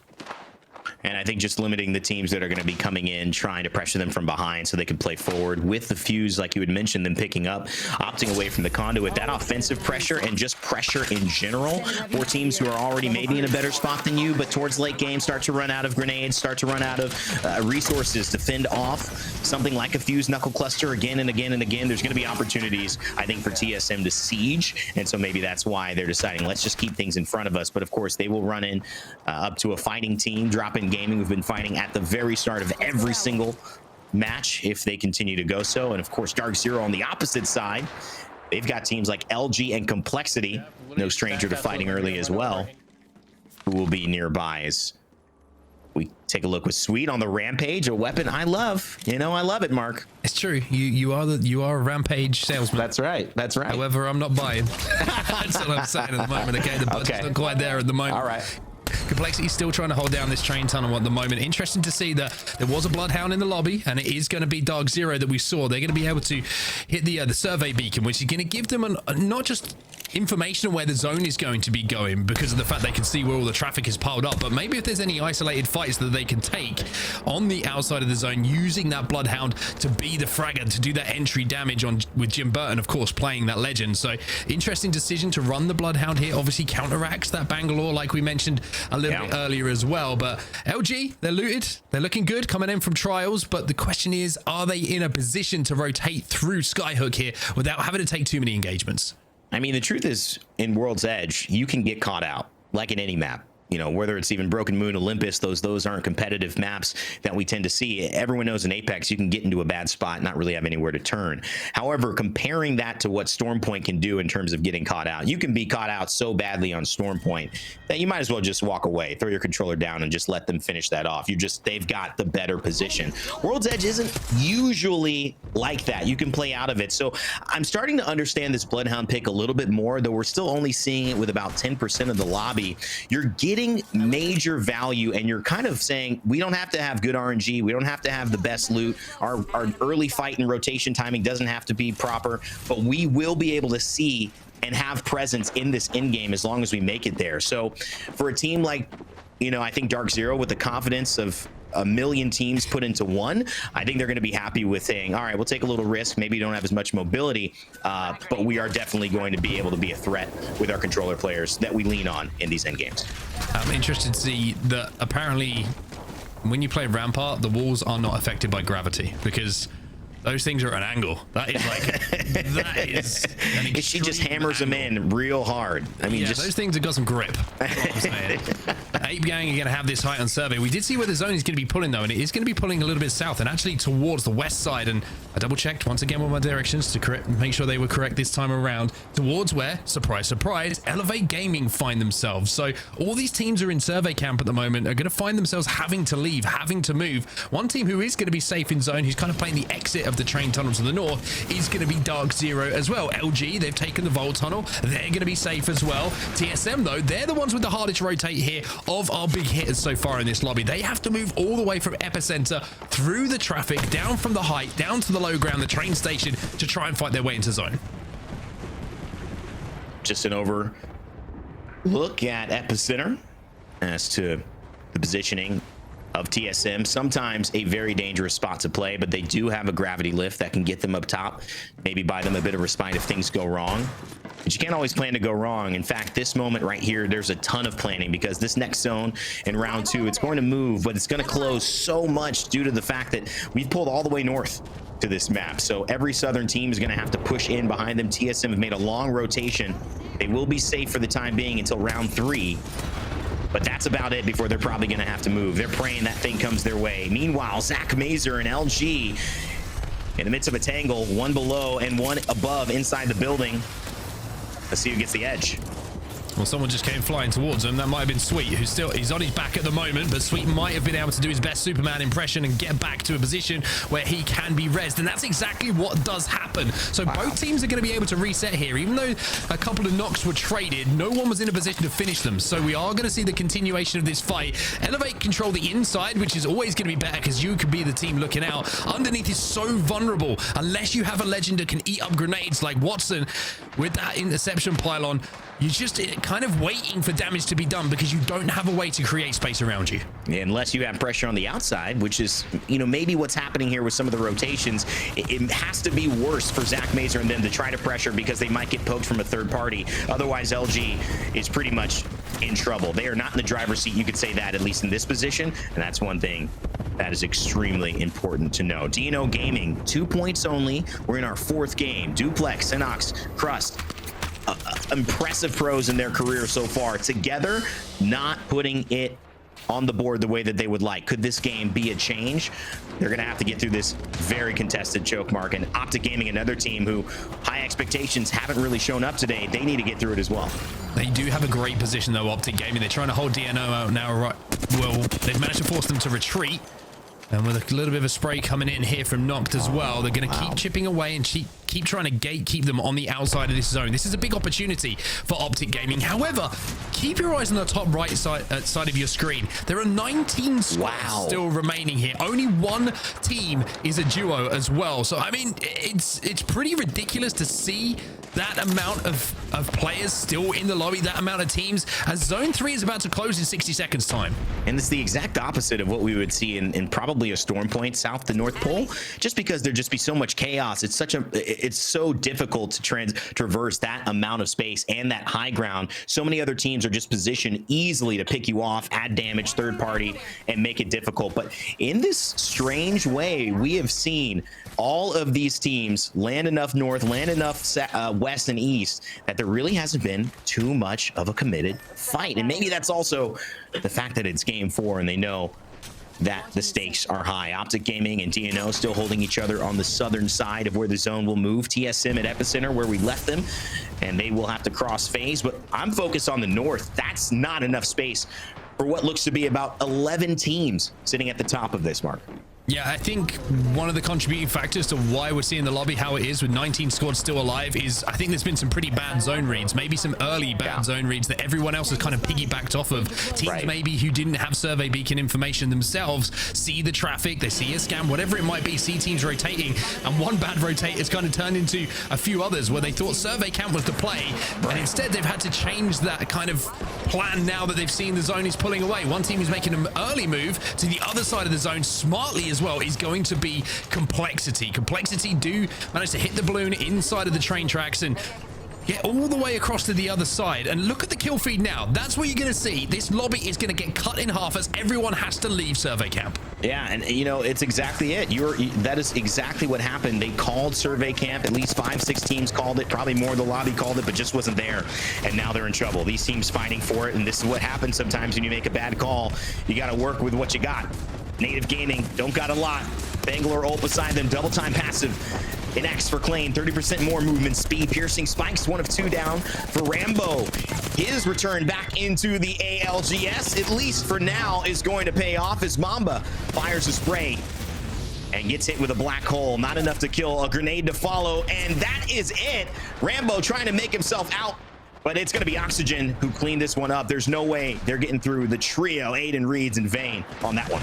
Yeah, perfect, simple third party as we see TSM now under a little bit of pressure from FaZe, and FaZe have managed to at least get themselves a little bit of loot, and TSM are fighting with 2v3 against the high ground. Imperial Howl has gone down. They're trying to stick the res at the moment. Oblivion going to be eliminated as well. One of those teams who took an early rotating decision to go into survey camp. They've had to leave, and this is one of the beauties of Fuse, right? You can suppress the team on high ground. You can allow your teammates to get the time they need to get back on their feet. There's the Q away as well. Howl will go down once more, though. FaZe are trying to push this. This is very rough, and there's no ultimate to use. He's got it at 73%. Must have used it just a little bit ago, maybe just to establish this new space coming out of Overlook, Epicenter. But this is where you need to see reps go big. He started this fight with about 100 damage, and he needs to get up to about 500, 600. Waste at least 4 or 5 shield batteries here. Force that space and time to get his teammates back up, because it seems like the challenge with FaZe just did not go their way. And I think at this point, they may have abandoned it. I'm not sure, but FaZe looked to have taken over that space.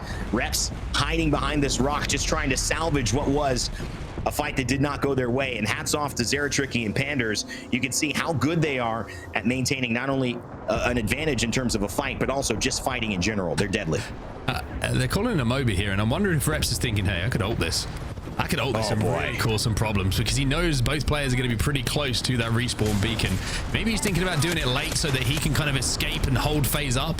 But Snipedown is going to be back in the game, and we've talked about how the respawns are very different this season than previously. You come back in with shields, you come back in with guns. You got to hope you can get back to your death box for a bit of ammo and maybe some attachments, but you could cause problems as FaZe control this side of zone at the moment, and they're trying to force everyone away. I mean, let's just not really talk about Reps anymore right now, because I'm looking at him. He needs a miracle to survive. He's in the middle of GKS, and FaZe and Oxygen are about to make their way over, but maybe miracles can happen. We've seen crazier things. Let's hold off, though, and let's be surprised by that. No surprise here with 8 Gang, who have maintained this position. The rampart walls are working for him. Bursty, the only rampart in this lobby, and the only one we've seen all day long, showing exactly what this legend can do and what legends can do in general when they're given their prime positions, their prime circumstances to be successful. And this is exactly how you want to use a rampart, to hold space and to dominate from it. Well, TSM will be eliminated. It's not back-to-back for them. They cannot recreate what they did at Champs. DNO are also going to be eliminated. That long-standing battle that we saw with Optic Gaming comes to an end, but 8 Gang up on this high ground. They've held this for so long, and like you mentioned, with Rampart in the composition, those walls allow them to do exactly that. They will have to move as well, but I want to see the conclusion of E8 versus LG. Both these teams have been coexisting for so long, but only one can leave this side, and Optic, who had a pretty good walk into this zone as well, have lost skill cakes. This is a big opportunity for Optic. They cannot let this kind of game from this kind of position not total up to as many points as they can to get back into this series. It's one of those zones that tends to end under or around those train tracks, right where Optic are hanging. And looking towards, Darkseer already have a great position there. FaZe kind of going to be able to be the troll under the bridge and work their way out from behind. But you're right, LG and Elevate, these two teams been teasing each other all game long. LG making the first move, Bangalore ultimate in kind from them. They can get a swap as the ultimate hits if they want to do that. Sweet, not sure if he's waiting for it or he's just going to try to take it. They avoid it nicely there, and they have a chance to win. We've heard them once. They couldn't quite get the job done, but they were close. Let's listen into LG and see if they can take the win. Give me up here, another wall. Help me. Get. They're right above me. I'm hitting Fletch. Kill Stay on me. You. I clipped one. Kill him. Should we climb? Yes, climb. Last one. Oh man. Wait, you didn't kill him? No, I just shot my all the gym. When I'm saying kill them, why are you asking me to climb? Certainly couldn't do it, Mark, but that doesn't mean they didn't give it a try. It's chaos here as the zone starts to push in. And it's E8 who seem to be winning this fight, right? Knocked his last player alive for Optic, but E8, who were inside that building for so long, delayed long enough for LG to have to make their move first. They come in and clean up this side of the zone. They now own it. But who is still in this lobby? Is Optic and GKS full? Surprise, surprise. It's Dark Zero again involved in this final fight. It's a 3v3v3. Elevate, Dark Zero, and FaZe, who made that decision to not contest hard over at Geyser. They left wanting to play the long game, and that decision has paid off. Just incredible from FaZe to make that move and find themselves here. They played with nobody behind them, and Dark Zero have just had the best spot the entire time near these train tracks. They can play height, they have cover with these boxes and the mountains from above, and they also right now have a Bloodhound ultimate. We're gonna see how this works out.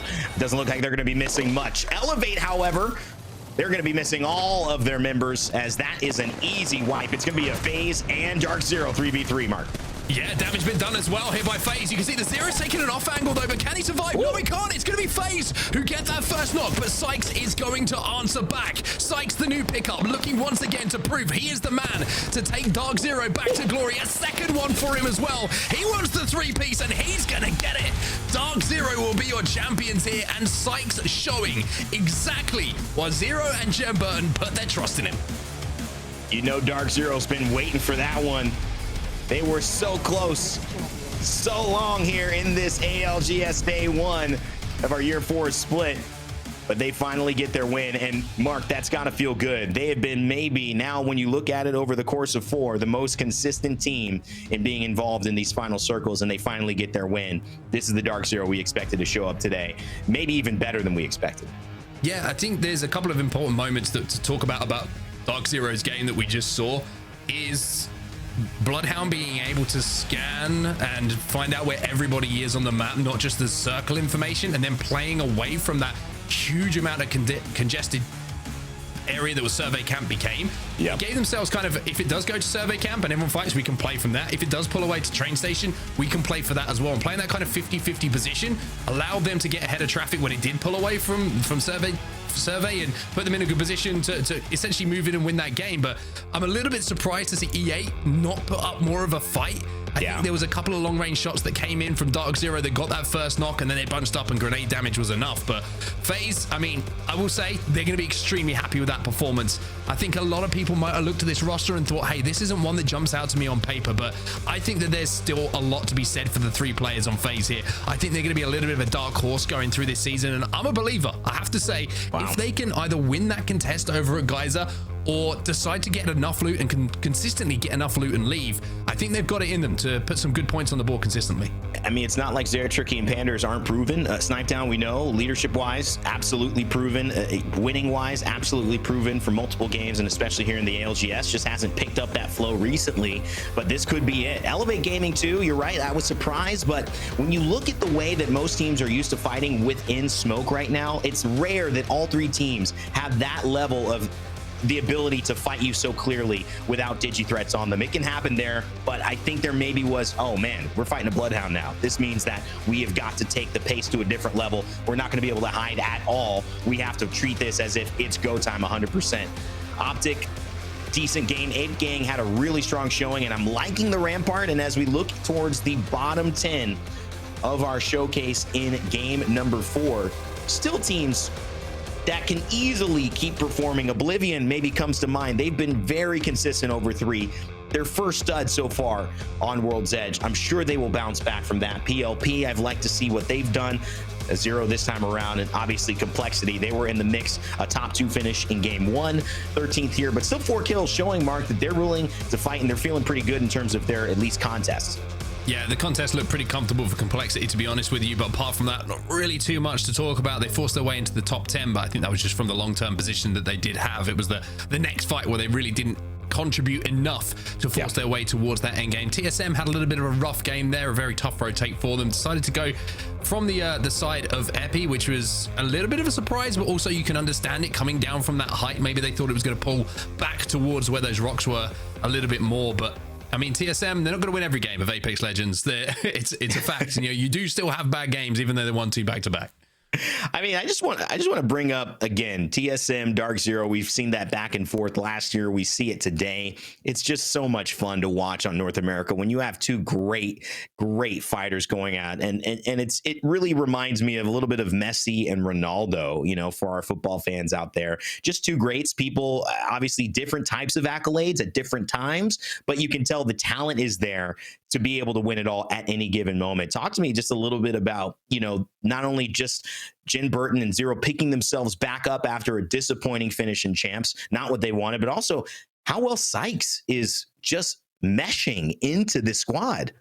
Well, first of all, I just need to say that between Messi and Ronaldo, it's completely incomparable, and Messi is a far superior football player. But anyway, Dark Zero, let's take a look at what they did in that game, because I think, you know, you're talking about synergy, you're talking about teams coming together, and I love the way that Sykes is playing on this team, by the way. I think that Sykes plays best as almost a secondary slayer, and I think he steps in perfectly, right? He can capitalize on damage that Jim Burton does. Jim Burton goes in, and a lot of the time he will be an instigator in fights alongside Zero, who can get a little bit of damage down, and then with the movement he has on M&K can usually get out of there, which leaves Sykes in a perfect, almost natural feeling role for him on this team, which is just to move in, clean up the damage, use that R9, that car, whatever it is that he's so proficient with in those close range fights. And it's almost as if he can take fights without pressure a lot of the time, because a lot of the work would have been done by his two teammates. And I think that final fight was a really good indication of what Sykes can expect to do on this team.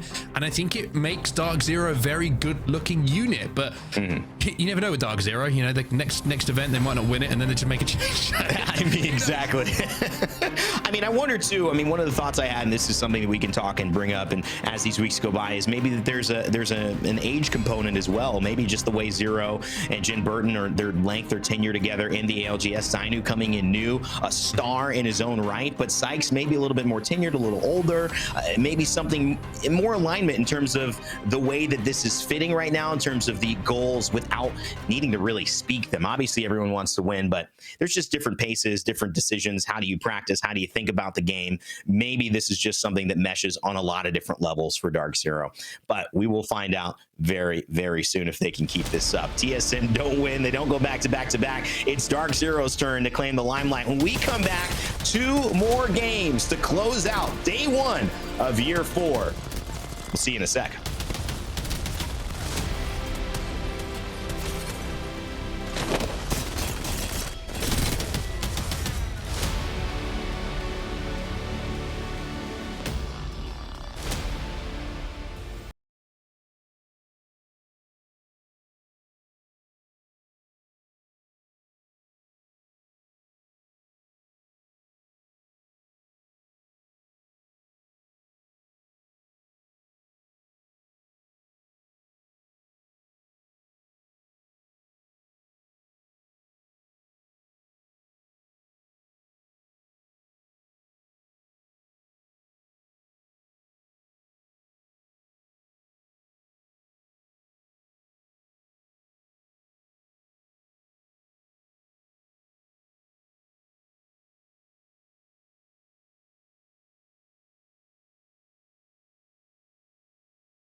Welcome back, everybody.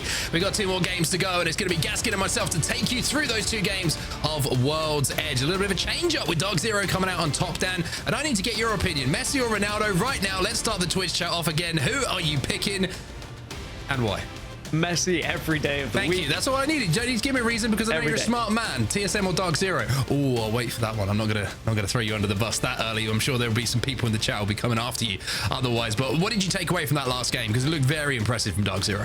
Yeah, I think Dark Zero have clearly got a formula that works here, right? Zero has been looking to find a squad that will be able to put his plan into action, and it very much worked there in match number 4. More of the same. The consistency has been incredible from Dark Zero. They're the most consistent team now after having the 4 matches, with TSM falling a little bit earlier. And as we know, consistency is everything in Apex Legends, and we'll have to see whether they can carry this on into match number 5. Well, here we go then, everybody. Match number 5 is live. The teams are going to be dropping out of that dropship, and World's Edge is looking as beautiful as it ever has. Who's going to take this one away, though? That's the real question here. Dark Zero.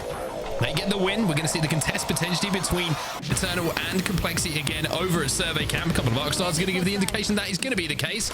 And now I want to see what happens over here at Geyser as well, because FaZe, it was an interesting strategy that we saw last time down. They kind of went for the halfway route and looted their way back. Didn't take the hard contest and decided that they think they can get enough loot from these buildings to continue their game. Yeah, FaZe dropping in the middle, taking these kind of circular buildings, whereas Dropping Gaming dropping on the edge, and then also going into Vault a little bit to loot. Both teams leaving themselves room not only to loot up as best as they can, but also escape in a certain area. So we'll go back to this contest where there is actually fights going down. Complexity taking a few shots, but it looks like they were able to do some damage of their own. Oh, I tell you what, if you watch Monsoon stream a little bit of ranked, you'll know that he loves the Sentinel. And he ain't going to miss too many shots with it. He's got an R9 as well, but he's got to be careful because that door is causing problems. He's going to be forced to queue, but he's not going to connect, and he's not going to be able to get his teammates queued now, as he's had to use it somewhat selfishly for himself. Can't quite connect this time, but the R99 is pretty good. Lou gets the first knock as well onto Carter, and now that allows Mon to re-peek. And if he can re-peek with this and hit some shots, then it's going to be a highlight clip for sure. Re-peek, reposition, and connects. Doesn't matter if it was on the kneecaps, on the toes, but you take it. It was in the head. It was 165. Ow. That's like getting a cast iron pan to the back of the head. That's how much a frying pan would do. We just bought a cast iron pan. By the way, that's the only reason I would ever talk about that. So yeah, it's just in front of my mind. Well, stakes on you. Yeah. Come around. You can see there the kill leaders of the day, by the way, all 3 members of Dark Zero featuring in the top. Not really surprised after their consistency so far. They have been so impressive. But the early tests, are you still thinking about stakes? I don't know. I never thought I'd be talking about cast iron pans on the Apex Legends Global Series. But another fight going down here with Oxygen and Secret Formula.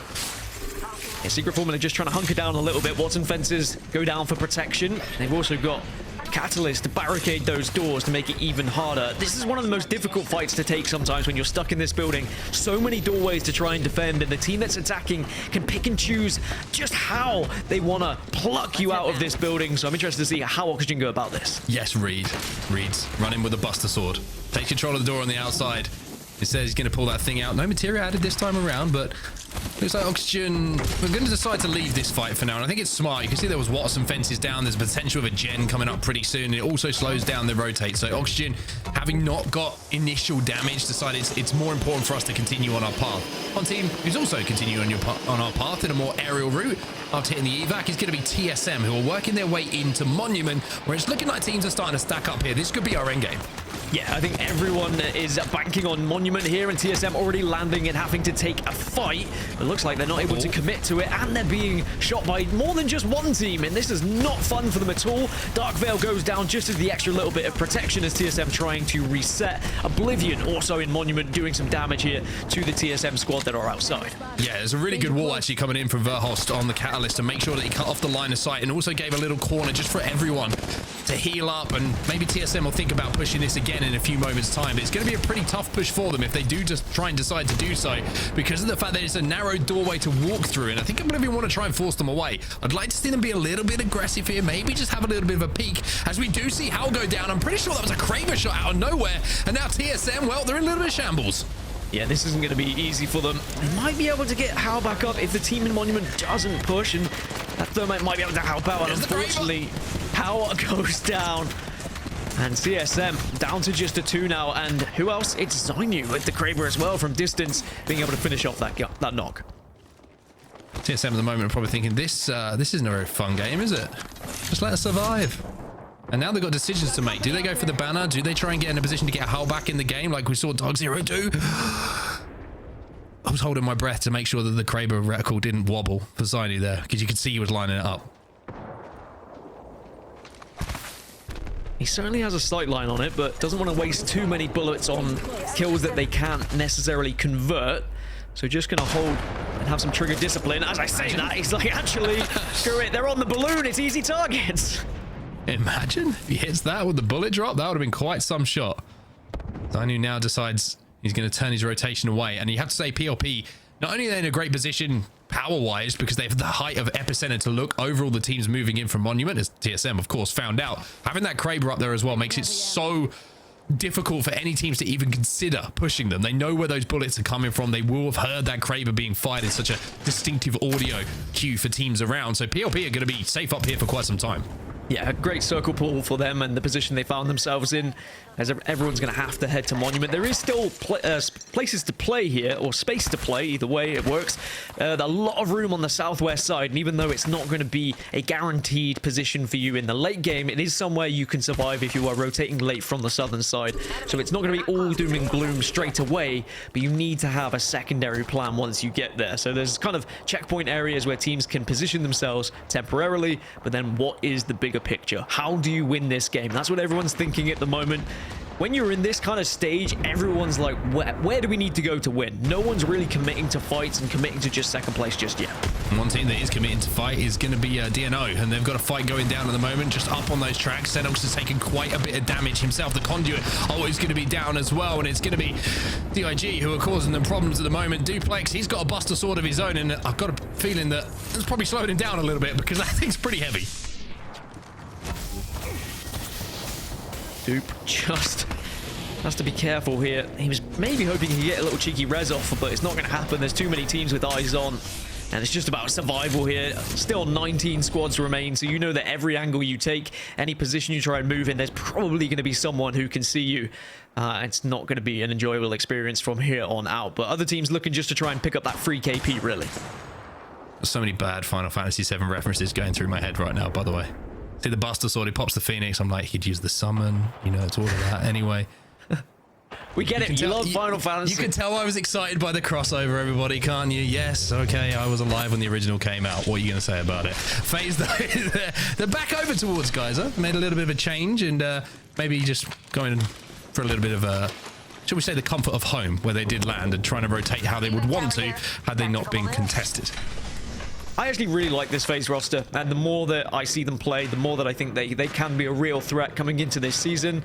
I've always had a lot of respect for Snipedown and his ability, but we've got to talk about Pandas and Zera and what they've been able to do previously on other teams and what they add actually to this roster. I think that as a unit, these guys, they play in a similar way. They know what they want to achieve, and in the fights we've seen them take, they seem to be working well, and chemistry is naturally coming to them here. So I think as they grow and as we continue to get through the season, they're only going to get better. Yeah, I think that's the important word to use though, right? Grow. I think one thing that people were looking at on this roster is like, who is the leader? Who is going to be taking the reins? And I think Zeratricky has done the majority of that. You could say that maybe co-IGLing has been Pandas, and Snipedown's been put into a position of comfort, which is pick up the kills. You know, do what you do best and make sure you hit those nice Snipedown-like flanks and you clean up damage that we do. But Oxygen Esports, who, speaking of fraggers, are three of the best. And they're having to force their way through the tunnel at the moment, and Reeds is going to be taking off that head glitch. Well, actually, I think they're holding out this team in the tunnel, so it's working out okay for them. You just have to sit back, wait for the other team, and press their advantage if it comes up. Black Hole will go down, but 30 damage, 15, 30. Oh, and it's good ticks with the Volt to make sure the Sleepy Panda goes down. The rest of the team supporting Vayne there to get the initial knock. Sleepy Panda, take a nap. As that first knock is not going to be capitalized on as yet. As we see now the swing coming in. The shots from Reeds again are going to be pretty good, and surely this is going to be a clean wipe. No one should really be thinking about going down here for Oxygen, and that's exactly the case. A great team fight from them. They hold out perfectly. GKS will be eliminated. It's our second squad to go down.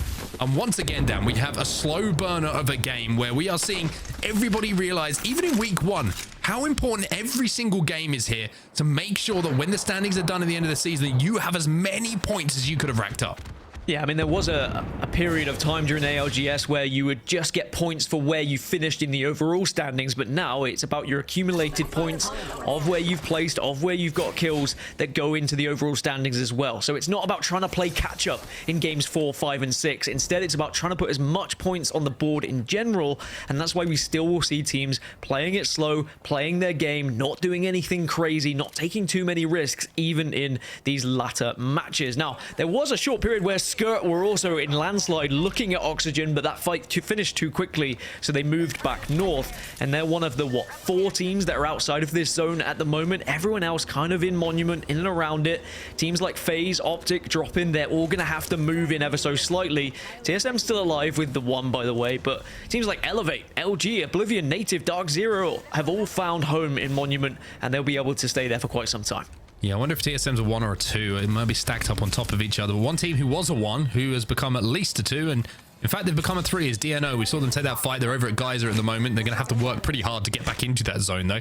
You should have some crafting available over at Geyser, you would think, maybe to get the right amount of meds to get back into this game. They do have an evac tower by the looks of things. Otherwise, it looks like Dupe is just 10 times faster than everyone else. But FaZe working their way in here to Monument, the west side of it at the moment. And I think one thing to talk about here with FaZe is this is going to be a tough rotate for them to make. And these are the kind of games where I think you get a good gauge on how a team is going to be led, because they are going to have to work their way through the majority of the lobby here if they want to be successful. It's not an easy move for them to make, and with 50 seconds left, this is where the decisions are going to have to be made. And I'll tell you what, we've got a listening ready. Let's go into the comms and see exactly what the plan is. Yeah, Monument's so new to me still. Yeah, look around, just start.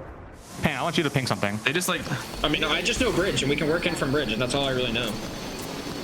Okay, bridge, do bridge here. Find LOS. There's a team right next to me. I just landed on a full team. Bro, my game froze again, bro. I just landed on a full team. That was fucking tragic. God, bro. They're all on the bridge. Oh my god. Yeah, we just went way too fast, I think, right there. Well, it didn't go well, I think, is the takeaway from that one, Dan. Still waiting to see what the results of FaZe are going to be in these tough rotates. But that's kind of exactly what you were talking about. Like, there was questions made, no really solid decision. It was like, I think there's only bridge that's available for them, and sadly, bridge wasn't available for them, and they will go down here as our team's starting to lose members. By the way, confirmation TSM are still a 2. I did double check that one, so apologies there, but that could change very quickly if Dark Zero start to get involved. But even as a 2, Verholst is still able to pick up kills at the moment. Complexity losing a couple of players. Dark Zero inside of Monument, though, and once again, somehow, they've just managed to work their way into a pretty central position, taking the inside of Monument. By the way, developers, I really want to see ALGS, like, trophy room added here. I'm just saying, just an idea. Don't worry about it. It's a free one. You can have it. You can take it away. But it was Optic who were holding down that bridge. They've got to be careful, though, because Zyno is still up on this height. The difference is, as Oblivion are eliminated, he's only got 1 shot left with this Kraber, and it needs to be good. It's 140. But it's not good enough. Also, a trophy room wouldn't be that difficult to design. There's only 2 teams that want trophies, so surely we can get it put in right. But I remember you saying that when... Game dev's easy. Yeah, so easy. Just throw it. Just build what it. do we know? Complexity fallen, by the way. 15 squads now remain, so everyone's picked up an extra placement point. PLP still holding this high ground and still threatening everyone that is below them. It's Dark Zero who are trying to press their advantage here at the moment, try and show us even more consistency going into this match number 5. They could really be putting down one heck of a score this series. Well, Flat are going to make their move at the moment, and they're going to try and push here. That Q's going to be good enough just to slow this push down, though. Flat trying to move in and clean up the damage, and should, you would imagine, be in a position to do so, but, I mean, that's felt like a fairly unnecessary frag grenade to take. However, the Q does come in now, and now you're going to see them try and flood into this building, finish off these final players, and one's on the toilet. It's never a good place to be caught with your trousers down, Dan. It's like Jurassic Park all over again, as unfortunately, he's going to be at his demise whilst he's singing songs on the loop. But 28 seconds until this round closes. And I will say, where this zone is moving, DNO in a pretty good spot. So are Drop In Gaming, and so are the 2 remaining players of TSM. But It's whether you can hold on to those buildings, because people are going to be trying to take that prime real estate off you, as Ape Gang outside of the circle at the moment, but they are going to be approaching from the southeast. Maybe they can find something to work with. Yeah, should be able to just sneak their way across the bridge here. They won't be safe on the bridge, but if they can slide in late and maybe take advantage and third party something, there is a play to be made. PLP, who have had to leave, of course, the height of epicenter, now they're in the position that TSM were in early game, and inside of the building is, I'm pretty sure, still Dark Zero. So this could be a very interesting fight, as now we see TSM under pressure. They will be eliminated. It's DIG who move in to clean up the final remaining 2 players. This is one of the prio positions, but I think the difference now that you're seeing with Monument in comparison to previous World's Edge iterations is there's playable space, but it feels like there's so many angles that you can get shot out from, instead of just being, you know, cohabiting some of these buildings where you can have 3 or 4 teams stacked up on each other. Yeah, you're so vulnerable from different areas that you never really truly feel safe, especially when there's Krabers and Bocheks in the lobby that can just pick you off in a couple of bullets. So you do have to be careful, and that's where some of the legends that give you a little bit of cover will come into play here. But now we'll see whether PLP, how they want to approach this next circle. But for now, they're more than happy to reside in this current area as Oxygen Esports go down. 11 squads left. It's Optic who pick up some of those kills as well. You saw Skittle Cakes, and Optic, speaking of which, they're going to be on that edge of the bridge at the moment, and mentioned how Optic had a decent enough game in their first one on World's Edge. The second one is looking pretty good as well. One more team to be eliminated before they find themselves in the placement points and dropped. I mean, there's a reason they like Big Mord. It's because you get Big Mord weapons, and look at that R9. All gold, Digithreat, gold mag, plus the smokes of the Bangalore. He's going to be in a great position to entry and get some decent damage they can push off. PLP, who have looked very confident in their fights all day, only on 14 points at the moment, in 12th position overall, but still with 2 games left, they could certainly hurdle up the leaderboards in the kill feed. Sweet's getting some action, and Temper will fall. Now we're down to just 10, but it looks like LG, even though they pushed that one, they're now being griefed by another squad. They are, but they're alive for now. Where is Sweet, though? He's on his back for now. It looks like they're going to be trying to move into a position, but dropping down might have been the worst decision, as now you'll find a team walking around that corner is going to take them down, and it's Dark Zero, who again picked the perfect moment to pounce on a team who was weak, who looked vulnerable, and LG will find themselves the most vulnerable as they will hit the death box. Yeah, taking advantage of some of those squads that were just griefing from a distance, and that's what can happen here when it's such close quarters, but a lot of open area, like you mentioned. There are going to be bullets coming in from other teams that maybe aren't involved in the fight, but can help you out a little bit. Dark Veils have started to go down just to give a little bit of extra coverage to those teams who have to make a move, as Skirt are going to be on top of this railway, but you know, you're very vulnerable up here, but as long as you can be big, as long as you can output a good amount of damage, you can make it work.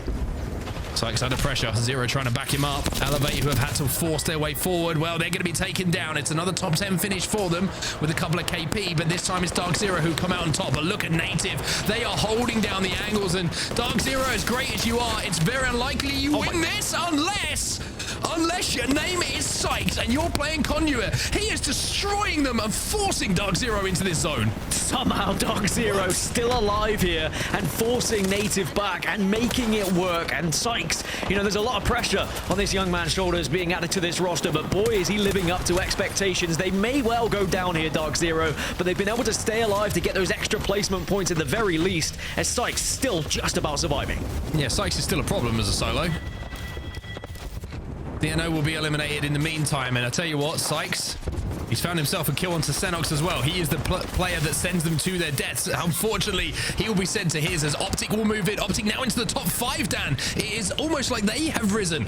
As soon as we changed over to World's Edge, Storm Point looks a bit ugly for them, but World's Edge is looking a completely different story. And correct me if I'm wrong, I don't think Optic got a beacon throughout the entirety of Storm Point, and perhaps that was one of the reasons why we didn't really see much success from them, but maybe it's going to be a little bit better on World's Edge. Now, Optic Gaming looking to try and press in, looking to try and find more success. Let's jump into a listen-in and seeing how the green wall's going down.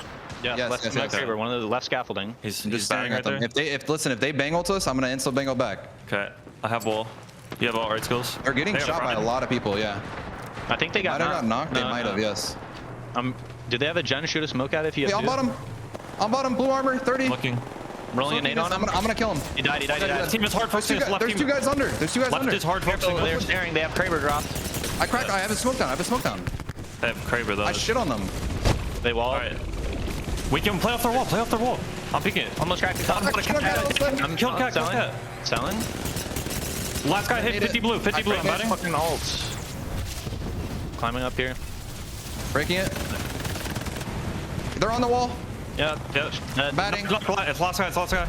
All dead. Place though. You should maybe wall this. Maybe wall the right side. Wait. There's a bingo. There's a bingo. Yeah. Climb up and wall the right side. I think we have all the right. Yes. They're both left. They're both left. Okay, I'm going right. I'm going right. We have all the space. I think towards all of them. Nades. I'm safe on me. I'm getting back here. Safe on me. Yeah, safe on me. Safe on me. Safe on me. Popping a cell. Just fucking play. Hold here. There's a second floor. 120 on a conduit, I think. I'm safe on this fucking crate. I'm playing on you. I'm playing on you. Our wall's about to go down soon. They have to drop into each other. 78 on top guy. They walled. Don't let these get right side. Oh, we can't. Yeah. They just have to drop into each other. I'm telling. I might just where's the other team? Okay, they're on the height. They're fighting. Queuing up. Yeah, they're there. Turn on 150 dead. On our right. On our close right. Careful. Yeah, careful. Horizon's one. They're both one. Okay. On you guys. Last guy's one. Get second. We got second. Okay. Nice. Bro, they had to ape us, man. Yeah. Flat will be the champions of the penultimate game here. Optic gets some good points on the board, but it's Flat who are holding down a really strong position for the majority of that game down, who do get their first win of the day. Yeah, and you saw how Albrelelli up in the air, just disrupting Optic Gaming as well, and giving Flat a little bit more freedom as they utilized that Dark Veil to push over onto the right-hand side. And it was what Optic were worried about. They said, don't let this team push on the right side, but you can't counter a Dark Veil sometimes without a Horizon maybe to get above it, especially when another team can potentially drop on you. So unfortunate for Optic, but they still secured a second-place finish with KP, far better than their performances on Storm Point earlier today. Yeah, it should push them at least up towards the top half of the leaderboards, which is a big difference, right? We talk about some of the weeks that you look back on if you don't qualify for LANs, and there's usually one outlier. If you're pretty consistent and you at least put points on the board week to week, then you feel confident you're going to have one good week at least. And a team like Optic Gaming, with the talent they have, you expect that to be coming. And there's still another game to go. Remember, for Optic, it could be a completely different end of the day as it was after 3 games. So Optic, a very good start, but Flat, again, a team who we haven't mentioned yet. They get their first win of the day here, and a strong performance from them to show a little bit of resilience in that final circle and good decision making when the pressure was on. Yeah, good decision making, and you say all the time, hitting their shots as well in those final moments. We can see teams get those positions and make good decisions, but you have to follow through with the damage afterwards, and they were able to do exactly that. Yes, help from the other team and Albrelelli dropping in where he did, but you still have to convert those games and take those chances when they're presented to you. Yeah, it's very, very impressive stuff. This is how things look after that game. Of course, Flat on top. And you can see 12 placement points, 8 kills, 20 points total for them. So very, very strong game. And we mentioned how Optic felt like they had a strong one as well. They had 8 KP to go along that side, that second place. 17 overall for them. Dark Zero, a little bit further down with placements, but 9 kills down. 12 points for them again. They will be extending their lead to the top. Yeah, really just putting down and laying down the points at the moment. 12 is a huge game considering they finished in 6th place, and that's thanks to Sykes at times just being able to be a one-man army in certain scenarios, getting them extra couple of placement points on the board. So very important for him and for the squad. As we look down at the bottom 10, I'm sure there were still teams who were able to pick up kills here or there. Yep, just a few threes, a few team fights won between certain squads, and then again, early fights not going the way of other teams. I did want to mention as well, by the way, Sykes somehow got Dark Zero out of that position, and I don't know if they were alive along. They were actually, because he got the kill onto the final member of DNO, which gives him an extra placement point as well. So just little things like that, a lot of eyes on him, understandably, joining that Dark Zero roster. It's a big move to make, right? It's, you know, Exet are a team who have had success in North America. We know how good they've been. Have they been able to turn up on LAN in the same way? You have to maybe say no. Historically, they haven't, but Dark Zero have won championships. You can kind of maybe understand why that move was enticing for him. But again, he would be aware of what's happened previously on that Dark Zero roster, right? He would be aware of some of the roundabout of players that have been there. But I got to give a huge amount of respect to him for making that move, for making that play and backing himself and showing as well in the first week here that he can be that consistent missing piece that maybe Dark Zero and Jem Burton and Zero felt themselves might have been missing. Yeah, and it's, you know, even though it's a tough decision and it's a risky decision, it's a smart one as well. You're joining LAN winners. You're joining the only other team that has ever won trophies in this game, and you're putting yourself within the opportunity to be the best, and you're trusting that Dark Zero can find that same kind of firepower that they had in previous seasons. Well, one team who, of course, we've got to talk about is going to be Flat, the winners of our previous game. Even though we had a big points total coming in from Dark Zero, these two teams that we see on our screen were very much involved in that final fight. First place and second place, 12 placement points and 9 respectively, as you would imagine. And not much between them, Dan. You're looking at damage stats, you're looking at assists, maybe a few more for Optic, but that's about as close as it gets. Yeah, quite a similar story, really. And the only thing that teetered Flat over Optic was the fact they were able to win that last fight and get that extra little bit of damage. And just a comparison of Nano and Skittlecakes as well. A very different story, but Skittlecakes for me is always one of these players that you can rely on to put the damage. But Nano with 2k damage, really stepping up for Flat on the Bangalore and making sure that they are making themselves as big as possible, outputting damage like that. I've got to say, I do like the logo, but as we all know, the Earth is a cube. Anyway, moving you through to the totals. It's a joke by everyone. Don't be weird. Dark Zero up on top, 82 points, and they are establishing a lead, Dan. Now, well, get excited, everyone. Don't you say it. There might... I'm not going to say it until the end of the show, all right? I'm just saying potential bonus points. They win the next game. I don't know. If they win by more than 50 points, they will be awarded with an extra bonus point. Potential? But, you know, TSM would have to fall early again, which it has happened. World's Edge hasn't really gone the way that it did for Stormpoint for them. But most importantly, Dark Zero have 82 points, Mark. They are putting on such a clinic at the moment, such a huge points haul, which is going to do them wonders, even early days thinking about qualification for playoffs. Yeah, I think it's a great performance from them, a huge amount of points. And I think as well, with all these team changes that have gone down, no one really knows how it's going to work until we get into these lobbies. And I think if you have early success here, like Dark Zero have, and as they would expect to have as well, I think it just means that they believe that this was the right move, right? And they're going to feel very, very confident going into the weeks ahead. Speaking of what's coming up, we've got one more game to get done, and we're going to go for a quick break before we get there. We've got one more game on World's Edge. When we get back, we're going to bring it to your eyes.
Welcome back, everybody. I tell you what, it's been a great day, Dan. It's been so good to have the ALGS back. I've had a smile on my face for the majority of the day because I've just been enjoying being back and seeing the Apex on our screen, seeing all the team changes and how they're working out. But we still got some unresolved business ahead of us as Flat take the previous game. We've got one more game on World's Edge to see if Dark Zero can complete what has been a pretty much perfect first day for them so far. If it ends with a bonus point, by the way, you've got to come up with something. A bonus. I don't know what it is, but a jingle. It's a moment, Dan. It would be a moment. At some point, someone will achieve a bonus point in this ALGS season. I promise you that. But Will it happen on the very first match day of Year 4? That is the real question. Back over to the contests that are happening then. It's going to be Geyser again. FaZe looks like they're going to go for the same kind of path. They'll take the center zone, and on the flip side, it's going to be looting over towards Vault. So it may not even be a contest really at this point. It's both teams splitting the POI.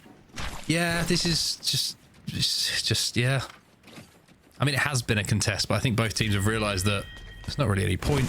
We get enough loot, which is somewhat surprising, seeing as Geyser is seen as one of those POIs that doesn't have the best of loot pools, but it's working for both teams at the moment, right? Both teams have got into good positions towards the end game, and LG have come out of their drop here in what looks like a little bit of an early contest with some pretty good armors as well. So LG, who have been inside of end games, you would say, a fair few times. I'm talking top 10 as we move towards zone 4 and 5, but haven't been able to really convert on those special moments yet.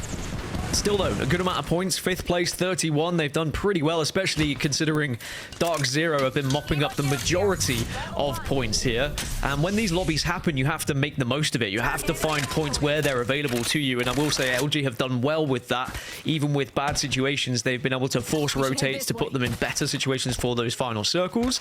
And it was looking a bit dicey against Skirt here over towards Lava Fisher. Elevate were also taking a look at it, but LG able to come out healthy and well. Now, we were talking about the contest that was happening down at Geyser, or the split at Geyser, and we're heading down there between Lava Siphon and Geyser. Might be Hilltop on the house is where our finish could be, and FaZe have positioned themselves very close to it, but Drop In Gaming taking one of the priority positions. Yeah, they are indeed. And TSM, this is going to be an interesting one. I'm just trying to see. I think they did have ring console information. So look at this decision being made by TSM. Defining quick rotate, leaving with white, blue from Siphon, because they had a ring console. And of course, they have the ability to hit it. So they're going to be in a great position here to get into a good spot, what they believe is going to be for end zone. And I'm pretty sure that anyone who goes through Siphon would have seen that TSM aren't here. Where at TSM, we're going to have to follow them. And look at everyone following as well. As soon as they see someone in the sky diving over towards Geyser, other teams start to follow suit. There is a lot of copycat nature in rotations here in Apex Legends, because not everyone is going to have beacon information. Not everyone is going to have ring console information. So instead, you have to kind of look to the skies and see what's happening elsewhere. And sometimes you'll replicate that. Sometimes you'll commit to what you think it's going to be. But a lot of teams moving further into Geyser maybe than they would usually. Reps just about made it. I always feel like on the crosses when TSM make rotates, if one player goes down, it's Reps. I don't know why it is. I mean, he's got the best movement, right, on M&K, but it always seems like he's the one who gets focused. I kind of feel sorry for him. I don't know why. I've got a lot of sympathy for Reps and what he has to do for TSM, and the fact that he doesn't get enough love. Okay, I'm just saying. I'm the biggest Reps fan out there. But arguably at times he's going to be the most important player. I mean, we talk about M&K, we talk about Controller and the differences that they're available to you, but we know that Reps plays a vital part for TSM. But you're right, it does seem like... to say, we've had Messi versus Ronaldo. Let's not bring up M&K versus Controller. Yeah, that's a very different conversation, which will spark outrage, I'm sure. But Elevate making their rotation through the tunnel. And it looks like they were able to get ahead of the likes of LG, the likes of Skirt. They didn't really press onto the third party, and instead, quite intelligently so, they move in and will start to make their rotation.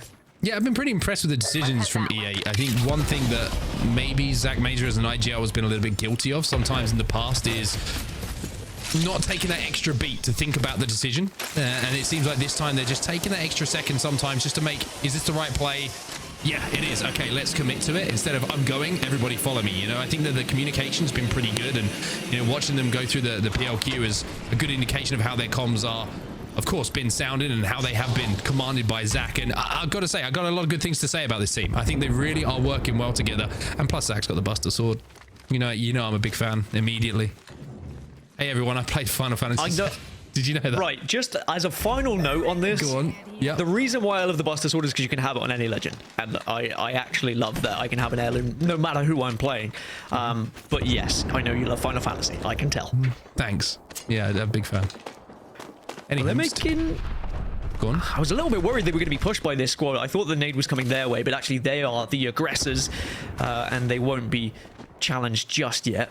But the circle, with it moving so far east here, everyone on this western side kind of has to move one of two ways. You have to go fast or slow. If there's any middle ground, you could be punished. So you need a clear direction of which way you want to move.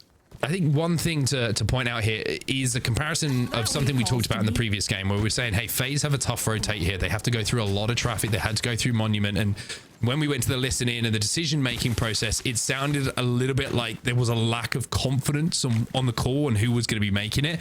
Well, let's compare what happens in this game to Dark Zero, right? Because they've had to go all the way over from Skyhook trial side towards where Geyser is going to be.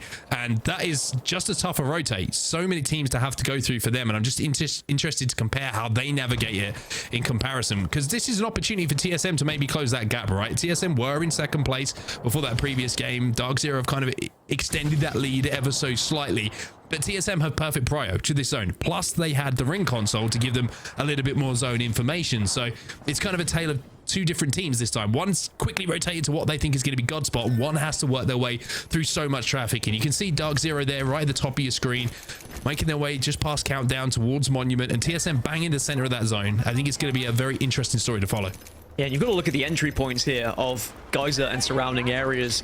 Chokes on the northern side, a big choke on the southern side as well. So your safest bet you'd think would be arriving from the west, but then you're going to be going through the most amount of teams because there's the most playable area there. So there's going to be a lot more eyes on you. So it's whether you try and be sneaky and make for a south or north rotation, or whether you just try and brute force your way in. There's always the option of evac towers, and we have seen successful evac towers so far today. Speaking of the devil, Dark Zero are going to start evacing themselves closer towards zone. Gonna have to be a step-by-step process again here for Dark Zero, and they do have the little bit of the cushion, so to speak, with the points that they've already put on the board to know that even if they work their way into the top 10 here with a couple of KP, it should be enough, you would imagine, to maybe win it. But elsewhere, there's a couple of teams who are having to work much harder for placement points, as well as KP that's going to put them in a position to move up and forward in those rankings. Skirt is going to be one of those teams. You can see that Arbolelli at the moment is having to hit a few wall bounces to avoid some bullets, and they've just about managed to do so. I say that, though. Arbolelli's going to have to hit more if he wants to escape and be able to heal. There's a Phoenix kit available to him. Just needs to have cover from the rest of the team. He should be fine.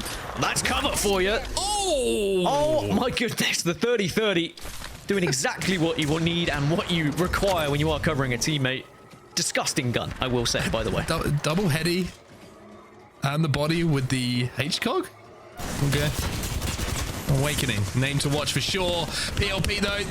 One of the names to watch last season, a man who ended up winning a LAN championship. He's going to be a death box right now as PLP will be eliminated. And even though we were saying some good things about it, I think they'll be a little bit disappointed with their final standings here as Complexity. They'll be in a really good spot here. They have the Hill House, and this is a great spot to be holding for this zone.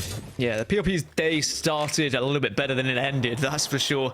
But Complexity, 9th position, 26 kills, 26 KP, no, 26 points. They haven't got 26 kills, ignore that. Their overall point is 26. They're looking to try and improve that going into match number 6 here. And they should be able to do so from their position. There's definitely points that are available to them. Speaking of flat, our previous winners in 6th at the moment. They're arriving from the southeast side, but a few teams holding them out from Lava Siphon. And with the circle now moving back over to Siphon as well, ever so slightly, depending on who had that ring console information, this may change rotations a little bit, and we might see more teams just trying to stay alive on the edges of Siphon. Yeah, interesting to see what the play is here for a few of these teams. Skirt's still being chased, by the way. This has been a little bit difficult for them. They finally will have their game ended. It felt like they were kind of just being chased or stuck between a couple of teams a few times, and they weren't able to make too much work. That Dark Veil was going to be perfect, though, to stop the push coming in from Oxygen. They do want to push, by the way. There's a Skynade for them, a little present with their name on it. And Oxygen, who, again, 11th place today, haven't had an Oxygen day where they've had a game where they put up a huge amount of kills, but 11th place puts you in striking distance here, right? If you finish inside the top 3 with some good kills, then you could turn that into a 6th, 5th, 4th, even 4th if you can convert. Yeah, you want just to have a consistent amount of points each week if you want to be ending up at playoffs, and I'd say personally for me, you want to be aiming for 30 plus. If you can achieve 30 plus each week, you're probably going to be in a relatively comfortable spot, even if you don't have one of those demon weeks. But Oxygen are capable of having that big game, so they certainly can propel themselves up the leaderboards here in match number 6 if they can find themselves in a good position. Speaking of positions, this was the northern choke that I was talking about that Dark Zero are going to hold, and it's just Temper. They're the only team on the northern side that really Dark Zero should have to worry about.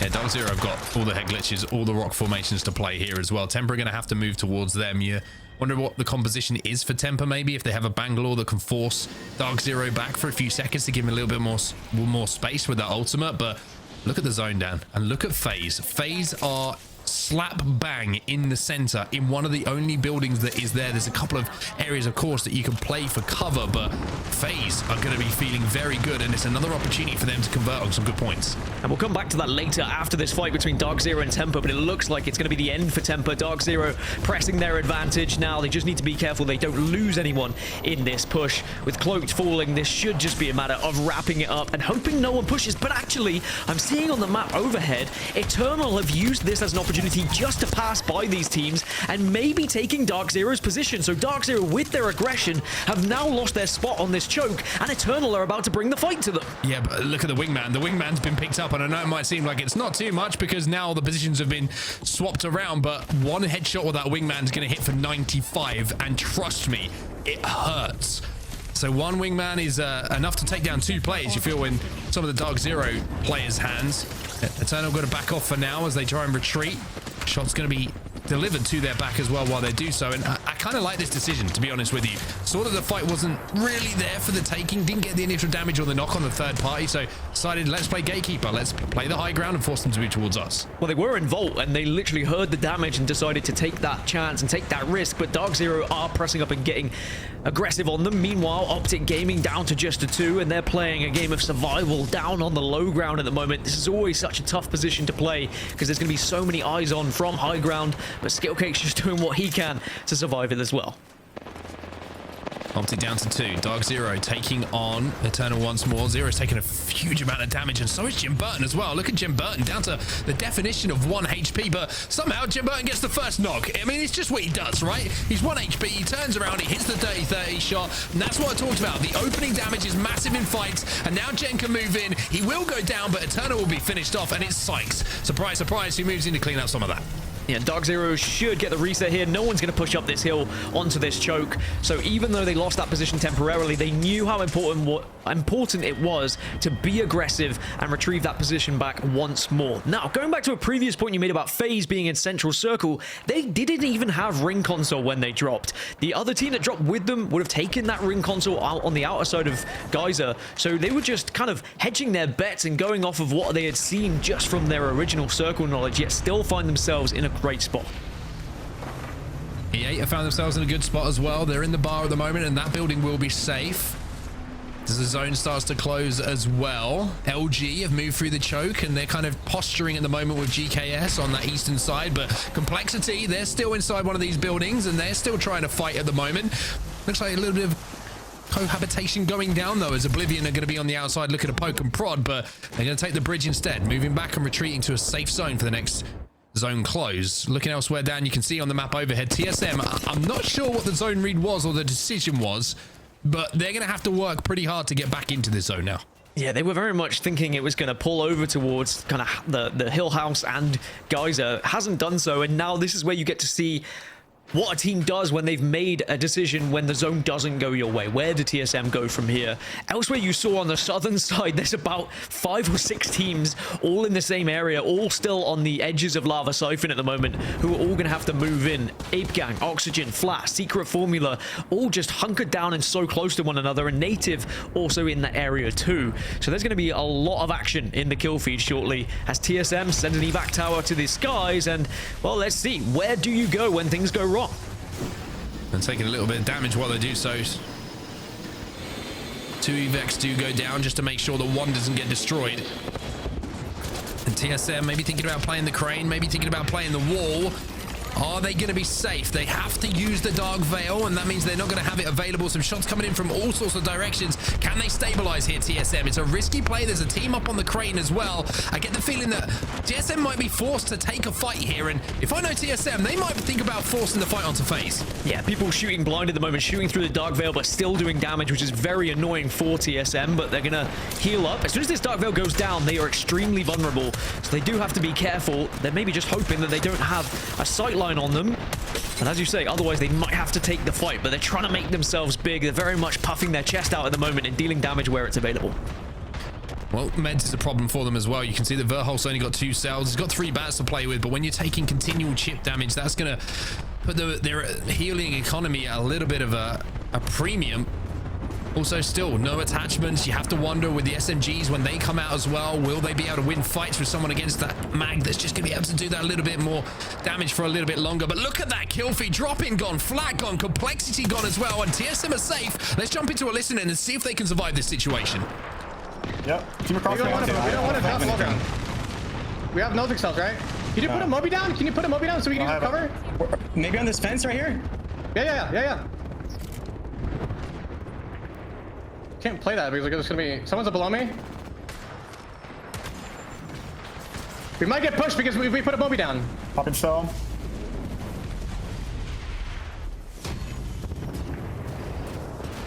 Team on top bridge. Peeking top bridge. What do you have, Kelwall? Set 50. One have it. Cells. No optic cells.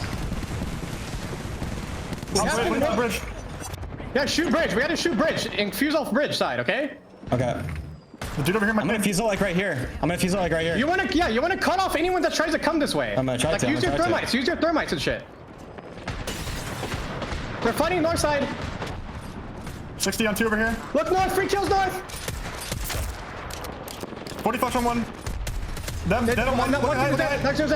Look east. Look east. Look everybody for east. I'm gonna fuse all east. Top bridge. Fuse all thing there. Walk up.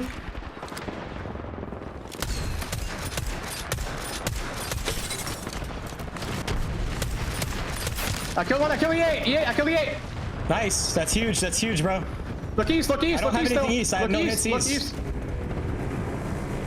It might be playing. Dark04, TSM still survive here, and they also take down EA. You heard it from the comms that is a massive kill for them. That opens the leaderboard for TSM to maybe do something special. Yeah, the fact they've been able to get into this position, survive, and then still fight their way out is very impressive from TSM, but are they going to be able to win the game from here? That'll be the real question. Can they close that gap between themselves and Dark Zero with them now falling, but also put some big points on the board for the overall standings? Reed's in a tough spot between a rock, and Oxygen looking to just try and survive and maybe get some placement points. Well, TSM are taking a little bit of damage. You can see that Hao has had his shields broken and flesh damage as well. He's going to have to take the second to just heal up. And again, we talked about the economy of meds here for TSM. That could be the one thing that hurts them, as well as maybe ammo. As you can see, that's starting to get burned through as well, as TSM are having to fire off against teams on the outskirts just to kind of deny them walking in, pick up some KP, but also keep their spot safe.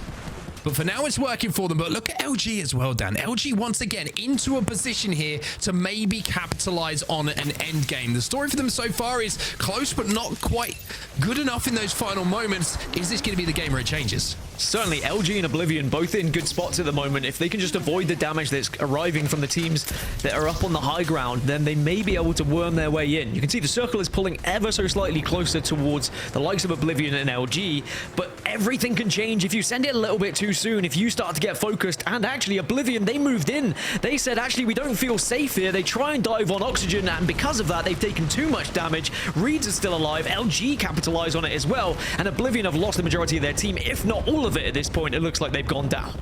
This is really interesting because Ape Gang are going to have to leave the height, which means they have to fall above, from above onto where TSM are. Oxygen Esports have been eliminated. In the meantime, the solo has gone down, and TSM were able to wait just a few moments later than their opponents, and now they're going to take on FaZe. And look at Verholz go! So much damage coming in. Pandas will fall. That will be FaZe wiped, and not only are FaZe wiped, this is the opportunity for loot that TSM have been desperate for so long. I think FaZe still have one alive, but certainly the damage has been done. You can see Zera's just about surviving as a rat and trying to take FaZe into the top 3, but LG might spot him out soon as TSM go up into the skies, but will not dive down just yet. Don't worry, Mark, I didn't say it. I did consider it, though, as MK Reps goes down, but Verholz sends himself in. 8 gang eliminated, 3 squads left.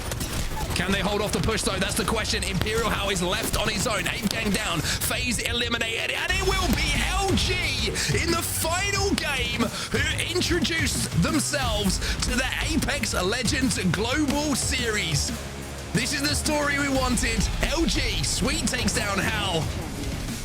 And maybe that decision is going to make them feel a lot better about this team change and what they can achieve in the season ahead.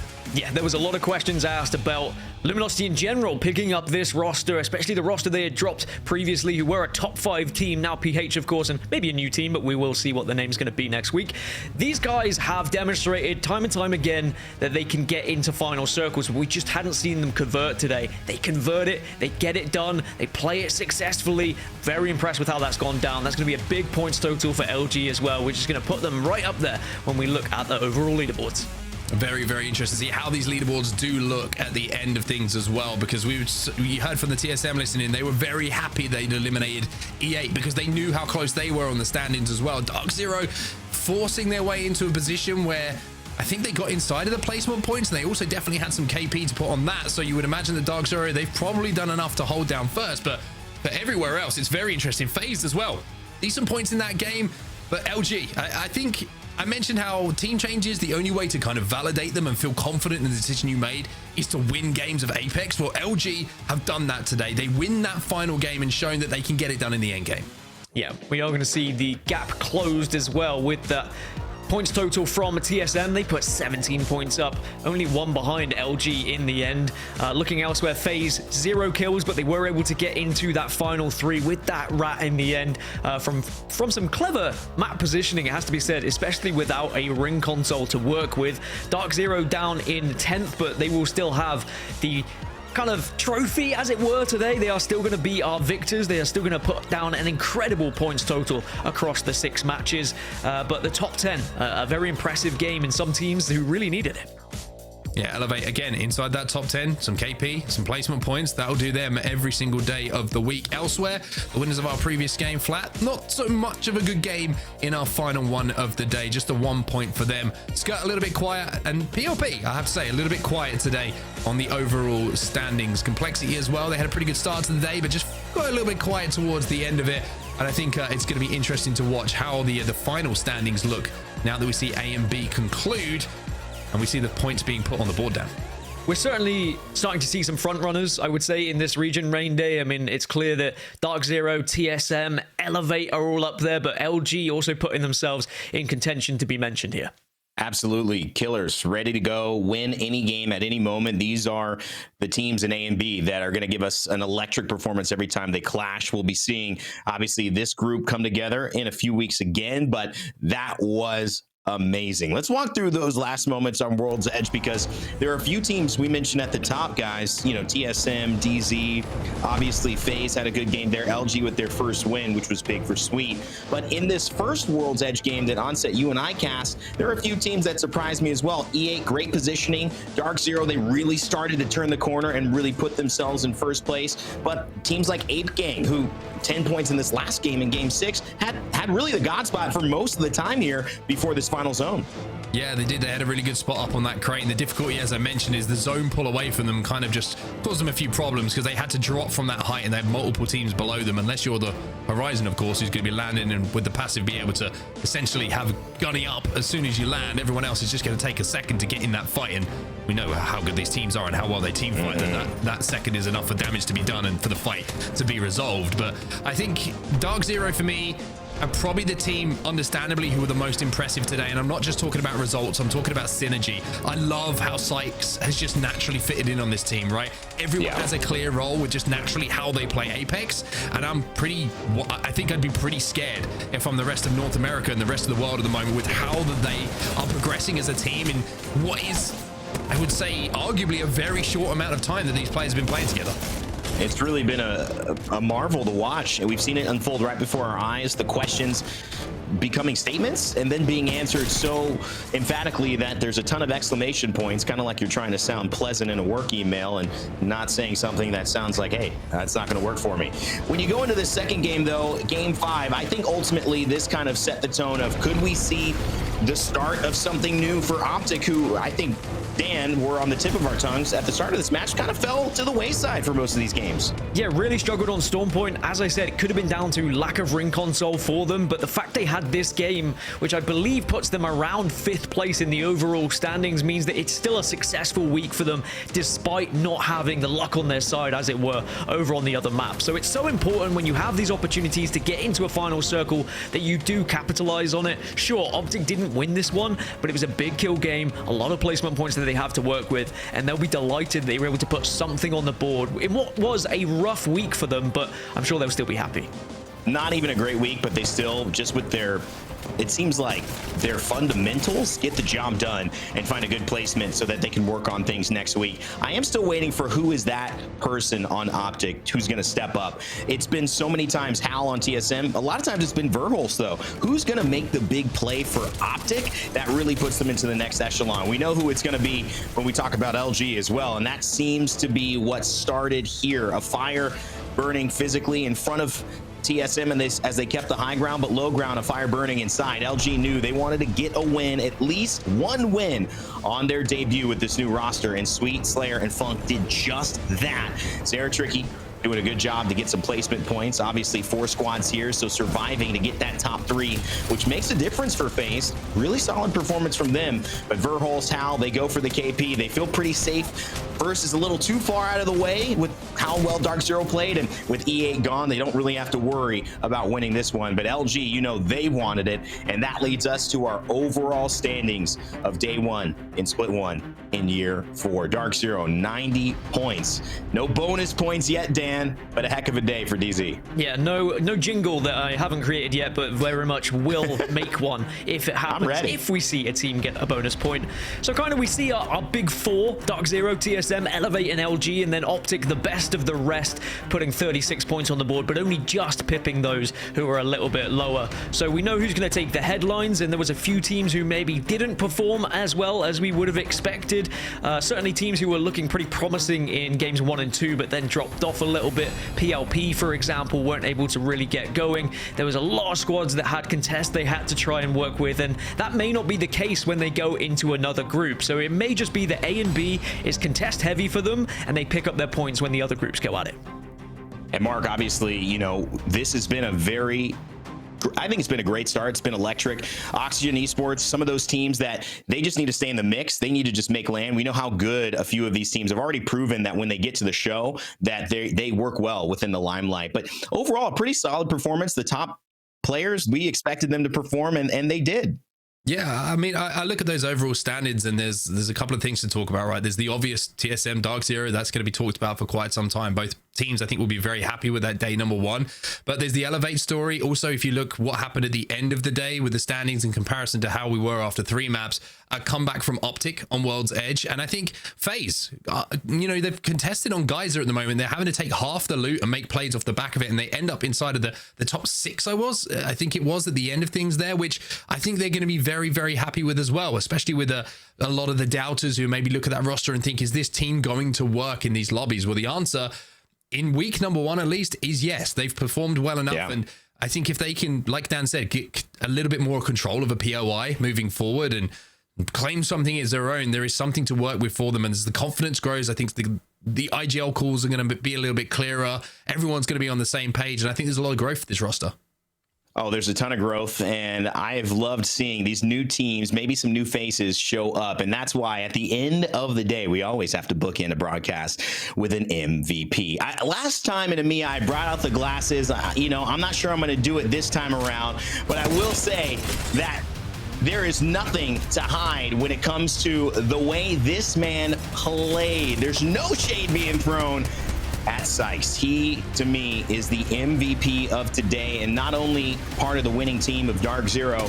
You talk about the journey that this man must have gone through over the course of his time in the last 4 months. A crazy offseason for us all. Not a lot of Apex Legends. There's really no way to figure out if, hey, where do I really stand amongst the best of the best? It's holidays, it's scrims, not a good litmus test. So question marks for sure. And of course, not being a part of the XSET. That was a team that he had built a lot of good bonds with. And you know, Nocturnal and Fun FPS, they're great guys.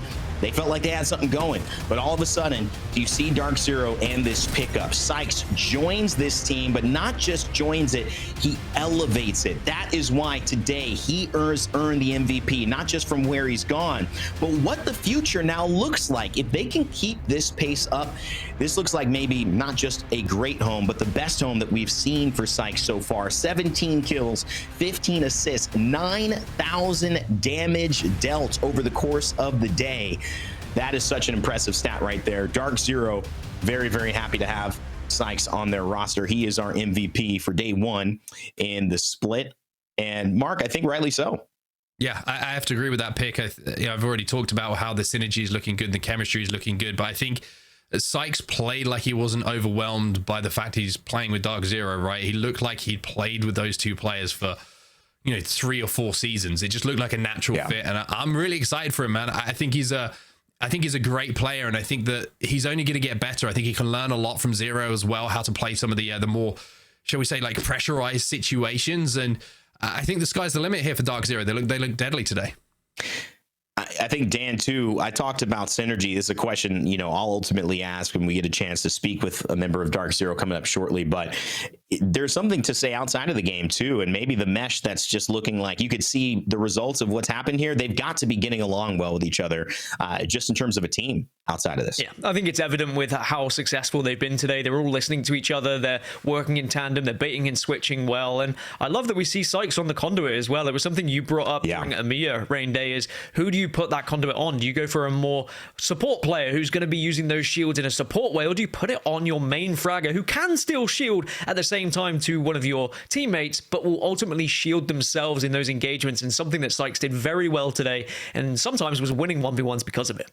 Yeah, and also, I mean, I think Sykes, even breaking that down to the sub point here, like I'm doing a presentation, I feel like he's that secondary fragger behind Jin Burton when it comes down to winning the crucial fight that will change the game. Jin, he's been in those moments. He can be the guy that kind of takes the limelight, and Sykes can do what you need to do and step up in those big times. So for him to be able to have another person to add that Q2, or for the moments he has to go away and make a big play, that is massive. I just want to double check. I heard, do we have the interview ready? I think we do. Oh, we got the leaderboard coming up. Okay, I thought something was happening. Here we go. So in terms of kills, look at this. Dark Zero, I mean, there's no surprise here. Over the course of it, Zero, Sykes, Jin Burton, top 3 in kills. Verholz, Imperial Hal, right behind him. To me, Mark, Zap and Chubi, I mean, this has been a really nice performance from these guys to kick off the day. Sweet and Funk making it out there. Bursty as well, joining that top 10. But, very, very impressed with Elevate and the way that they perform. Yeah, I mean, you're looking across the names that you see in here. A lot of these are the fraggers on the team, right? I mean, I want to give a shout out to Zero, though. 21 kills. I mean, that is a list full of controller players there. Sweet at the bottom, kind of bookended things. But I mean, Zero on M&K, 21 kills leading the way. I think it's very easy when you look at Dark Zero to focus on Jin Burton and focus on Sykes as the Slayers and Zero as the IGL who's making the calls. But let me tell you, man, Zero's a special kind of player. He isn't an IGL who's going to rely on making calls and then for his 2 teammates to execute on damage done and fight for positions. He'll lead the way. He will headbutt his way on M&K and do so much damage and clean up so many kills. He's so good at engaging and disengaging and doing damage, staying alive to re-engage in that fight if he needs to. And he's a special player, man. He's one of only a small amount of players who's won an event on LAN, and you have to be a special player to do that. And not even that, multiple times alongside his teammate Jin Burton, and being able to do it, it's a special thing. And not everyone gets a chance to specifically be in those moments. Dark Zero, no stranger to them, though. And as we've talked about them now, we get a chance to talk with them. We are here with Jin Burton from Dark Zero. Jin, how's it going, man? It's great to see you. Congratulations on the win here in day one. Thank you so much. How you guys doing? Hi, everyone. Hello, mate. How are you? Yeah, we're good, man. We're good. We want to know how you're doing. I most importantly, though, want to start with, what's been going on with you guys, because we had a huge off season. Last time we saw you, despite a lot of people thinking it would happen, you didn't lift the trophy. And there was this kind of reset, right? What do we do? Where do we go? Do we keep the squad? Do we add someone new? Walk me through just kind of the stuff you guys talked about honestly with each other and how you got to hear from the offseason a few months ago. So after championships, obviously we had like a 23rd finish. So we had like a pretty unlucky run for the trophy. And then after the championships, we decided with Zero that we're going to look for a new third. Honestly, I love Zainu to death. He's one of the best players in the game. And obviously Phony has picked up Zainu. And I'm pretty sure they did pretty well today as well. But from that, we were looking for options and we had limited options. We were looking for Guild, to be honest. Guild and Sykes were like the only two options that were available at the time. And we trialed both of them and we chose Sykes. And honestly, today he played absolutely phenomenal. He was like the best pickup we could have ever done. He's just, all of us were just popping off. It was insane. Absolutely love that for you guys. I mean, I was going to kind of comment on that, right? Because, you know, Rain avoided the MVP today to Sykes. And there just seemed to be this natural chemistry. When you put a team together, sometimes it's something you have to work on, but the way you guys were kind of baiting and switching, you would go in and do damage, and Sykes would always be there kind of as an anchor to move in as a secondary fragger to finish it off. And it was almost as if it was just a natural flow. It was almost you didn't have to communicate a lot of the times just with your natural movement. Is that something that you felt when you started playing with this player immediately? First, to be honest, when we first picked up Sykes for a whole month, we were kind of struggling with, we were running Horizon at the time, not Conduit, and we were having chemistry issues. And then once we put Sykes on Conduit and he's more of an anchor player, we were just rolling every single team in 3v3s. And today was literally the highlight of that. Like we were baiting and switching, we're just on point. Like all the boys were on point today. So yeah, we're just playing insane. Yeah, I mean, you guys looked incredible. I mean, 90 points that you were able to put down. I mean, already that puts you as like LAN contenders with a points total like that. Where is the goal? What is the goal for this team? Is it getting back to first place? Do you see this roster being what propels you back onto that championship scene and back into a winning mentality? Yes, this is the championship winning team. Easily. And we want to be the best in the world. We want to prove it again to everyone that we're the best in the world. And we're coming back for that trophy. Wow. See you, TSM. I see you. I love that. It's week one and we're getting this kind of stuff from you, Jen. I love it. It's on tape too. Yeah. Yeah. Hey man, I kind of led that a journey of 1,000 steps, and that being metaphorically the championship. It starts with day one, and this could be the beginning. I mean, what we saw today, it certainly looks like the path is there. You guys just have to walk it. I want to just, before we leave you though, just really talk about Sykes himself, what he brings specifically. I know you guys are working well chemistry wise, but you know, is there something outside of just the gameplay? Do you guys get along well with each other? You know, is it personality? I just want to, touch a little bit more on this new roster, because we know how you and Zero work together. We've already heard about that. I want to know what you and Zero are really saying about Sykes and what he's bringing to the table. Okay, well, Sykes, he brings the vibes. I love the energy that Sykes provides to the team, and we need that energy. When all three of us link with the energy, like we just roll, like we're just fluid, straight up. So like that's what Sykes brings to the team, and I really like that. And he's very vocal too. He likes to talk. Yeah, I mean, he brought 17 kills as well today, and I think 9,000 damage. But the vibes were high. Jen, I want to not keep you too long, man. Just you've got obviously so many fans around the world, and shout out to Mama and Papa Jen Burton over there, and all the family who's watching. But any shout out to the fam and your fans for shout out to all the fans, all the DZ fans. We love you all, and also big shout out to Zero today. He absolutely got to IGL. And big shout out to Sykes, the GOAT. All right, Jen, take it easy, man. Thanks so much for talking with us today, and congrats on the win. All right, see you guys. Bye, everyone. Hey, man, vibes, clearly. That's a man who just won a week of Pro League right there. He is full of beans, isn't he? That is amazing to see. And, the positivity you had to say about what Sykes has brought his two teammates. I love that, right? And there just seemed to be something, I don't know if it's just me, but there seemed to be something about the look in Jen's eye, right? There was like this, okay, that was great, and we feel unstoppable. Like, it was an amazing interview. Love it. It's kind of that look, and Dan kind of closing out the day as well. Like, it's kind of that look that, like, belief is back, because I felt like there was a moment they lost the belief, and there was a road to get here to say, you know, can we do this again? I feel like they believe it now. For sure. Yeah, and like usually asking a team, you know, what are your goals is a bad question, but I just felt that he wanted to give a little shout out and like explain how good they were and call out TSM a little bit. Like, they are back to challenge. Yes, they were poor performers at the championships, but it does seem like that confidence has been injected right back into them with the addition of Sykes, and I can't wait to see what happens. Don't want to get ahead of themselves, of course. It is just week one, but what an incredible match one it was for them. I think they were unbelievable today, and I'm excited to see what happens next. And yeah, for those who had DZ in their power rankings at 1 or 2, they either are staying there or going up, because that is certainly a performance the entire globe in Apex Legends is going to be talking about. Onset, Gaskin, great job today, fellas. We'll see you very, very soon, but enjoy the rest of your week, and congrats on a great day one. You too, buddy. All right, ladies and gentlemen, let's get to it, because you know what?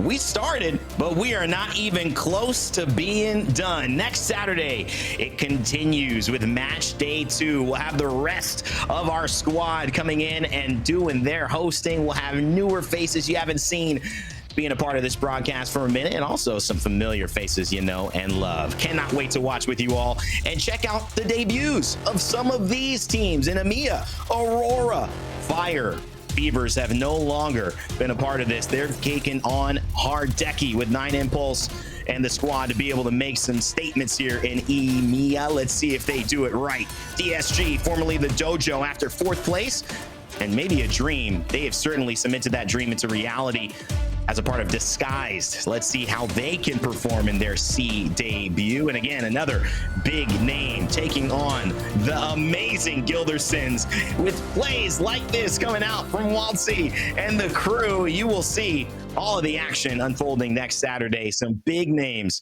coming out to play in the ALGS. We still have so much more to unfold. If you want to follow us and maybe you aren't keeping track of the time, you can go ahead and follow on Play Apex Esports on X, Play Apex Esports on YouTube, and on Twitch at Play Apex. Ladies and gentlemen, what a day. What a start. Year 4. It is only just beginning. And like we said, with those journeys that are so far away, the only thing we can do is keep taking a step at a time. But I can promise you this, today is not the greatest day. You will see there is more, bigger and better, and more excitement to unfold here in the ALGS. So we hope you stay with us and enjoy the ride, as we all will. My name's been Rain Day. It's been Onset and Gaskin on the cast, all of our production and crew, everyone from EA and the Apex team. We appreciate you watching, and you, the community, you're the best in the business. Don't go anywhere. We'll see you next week. And as always, never give up, never stop gaming. See you next time.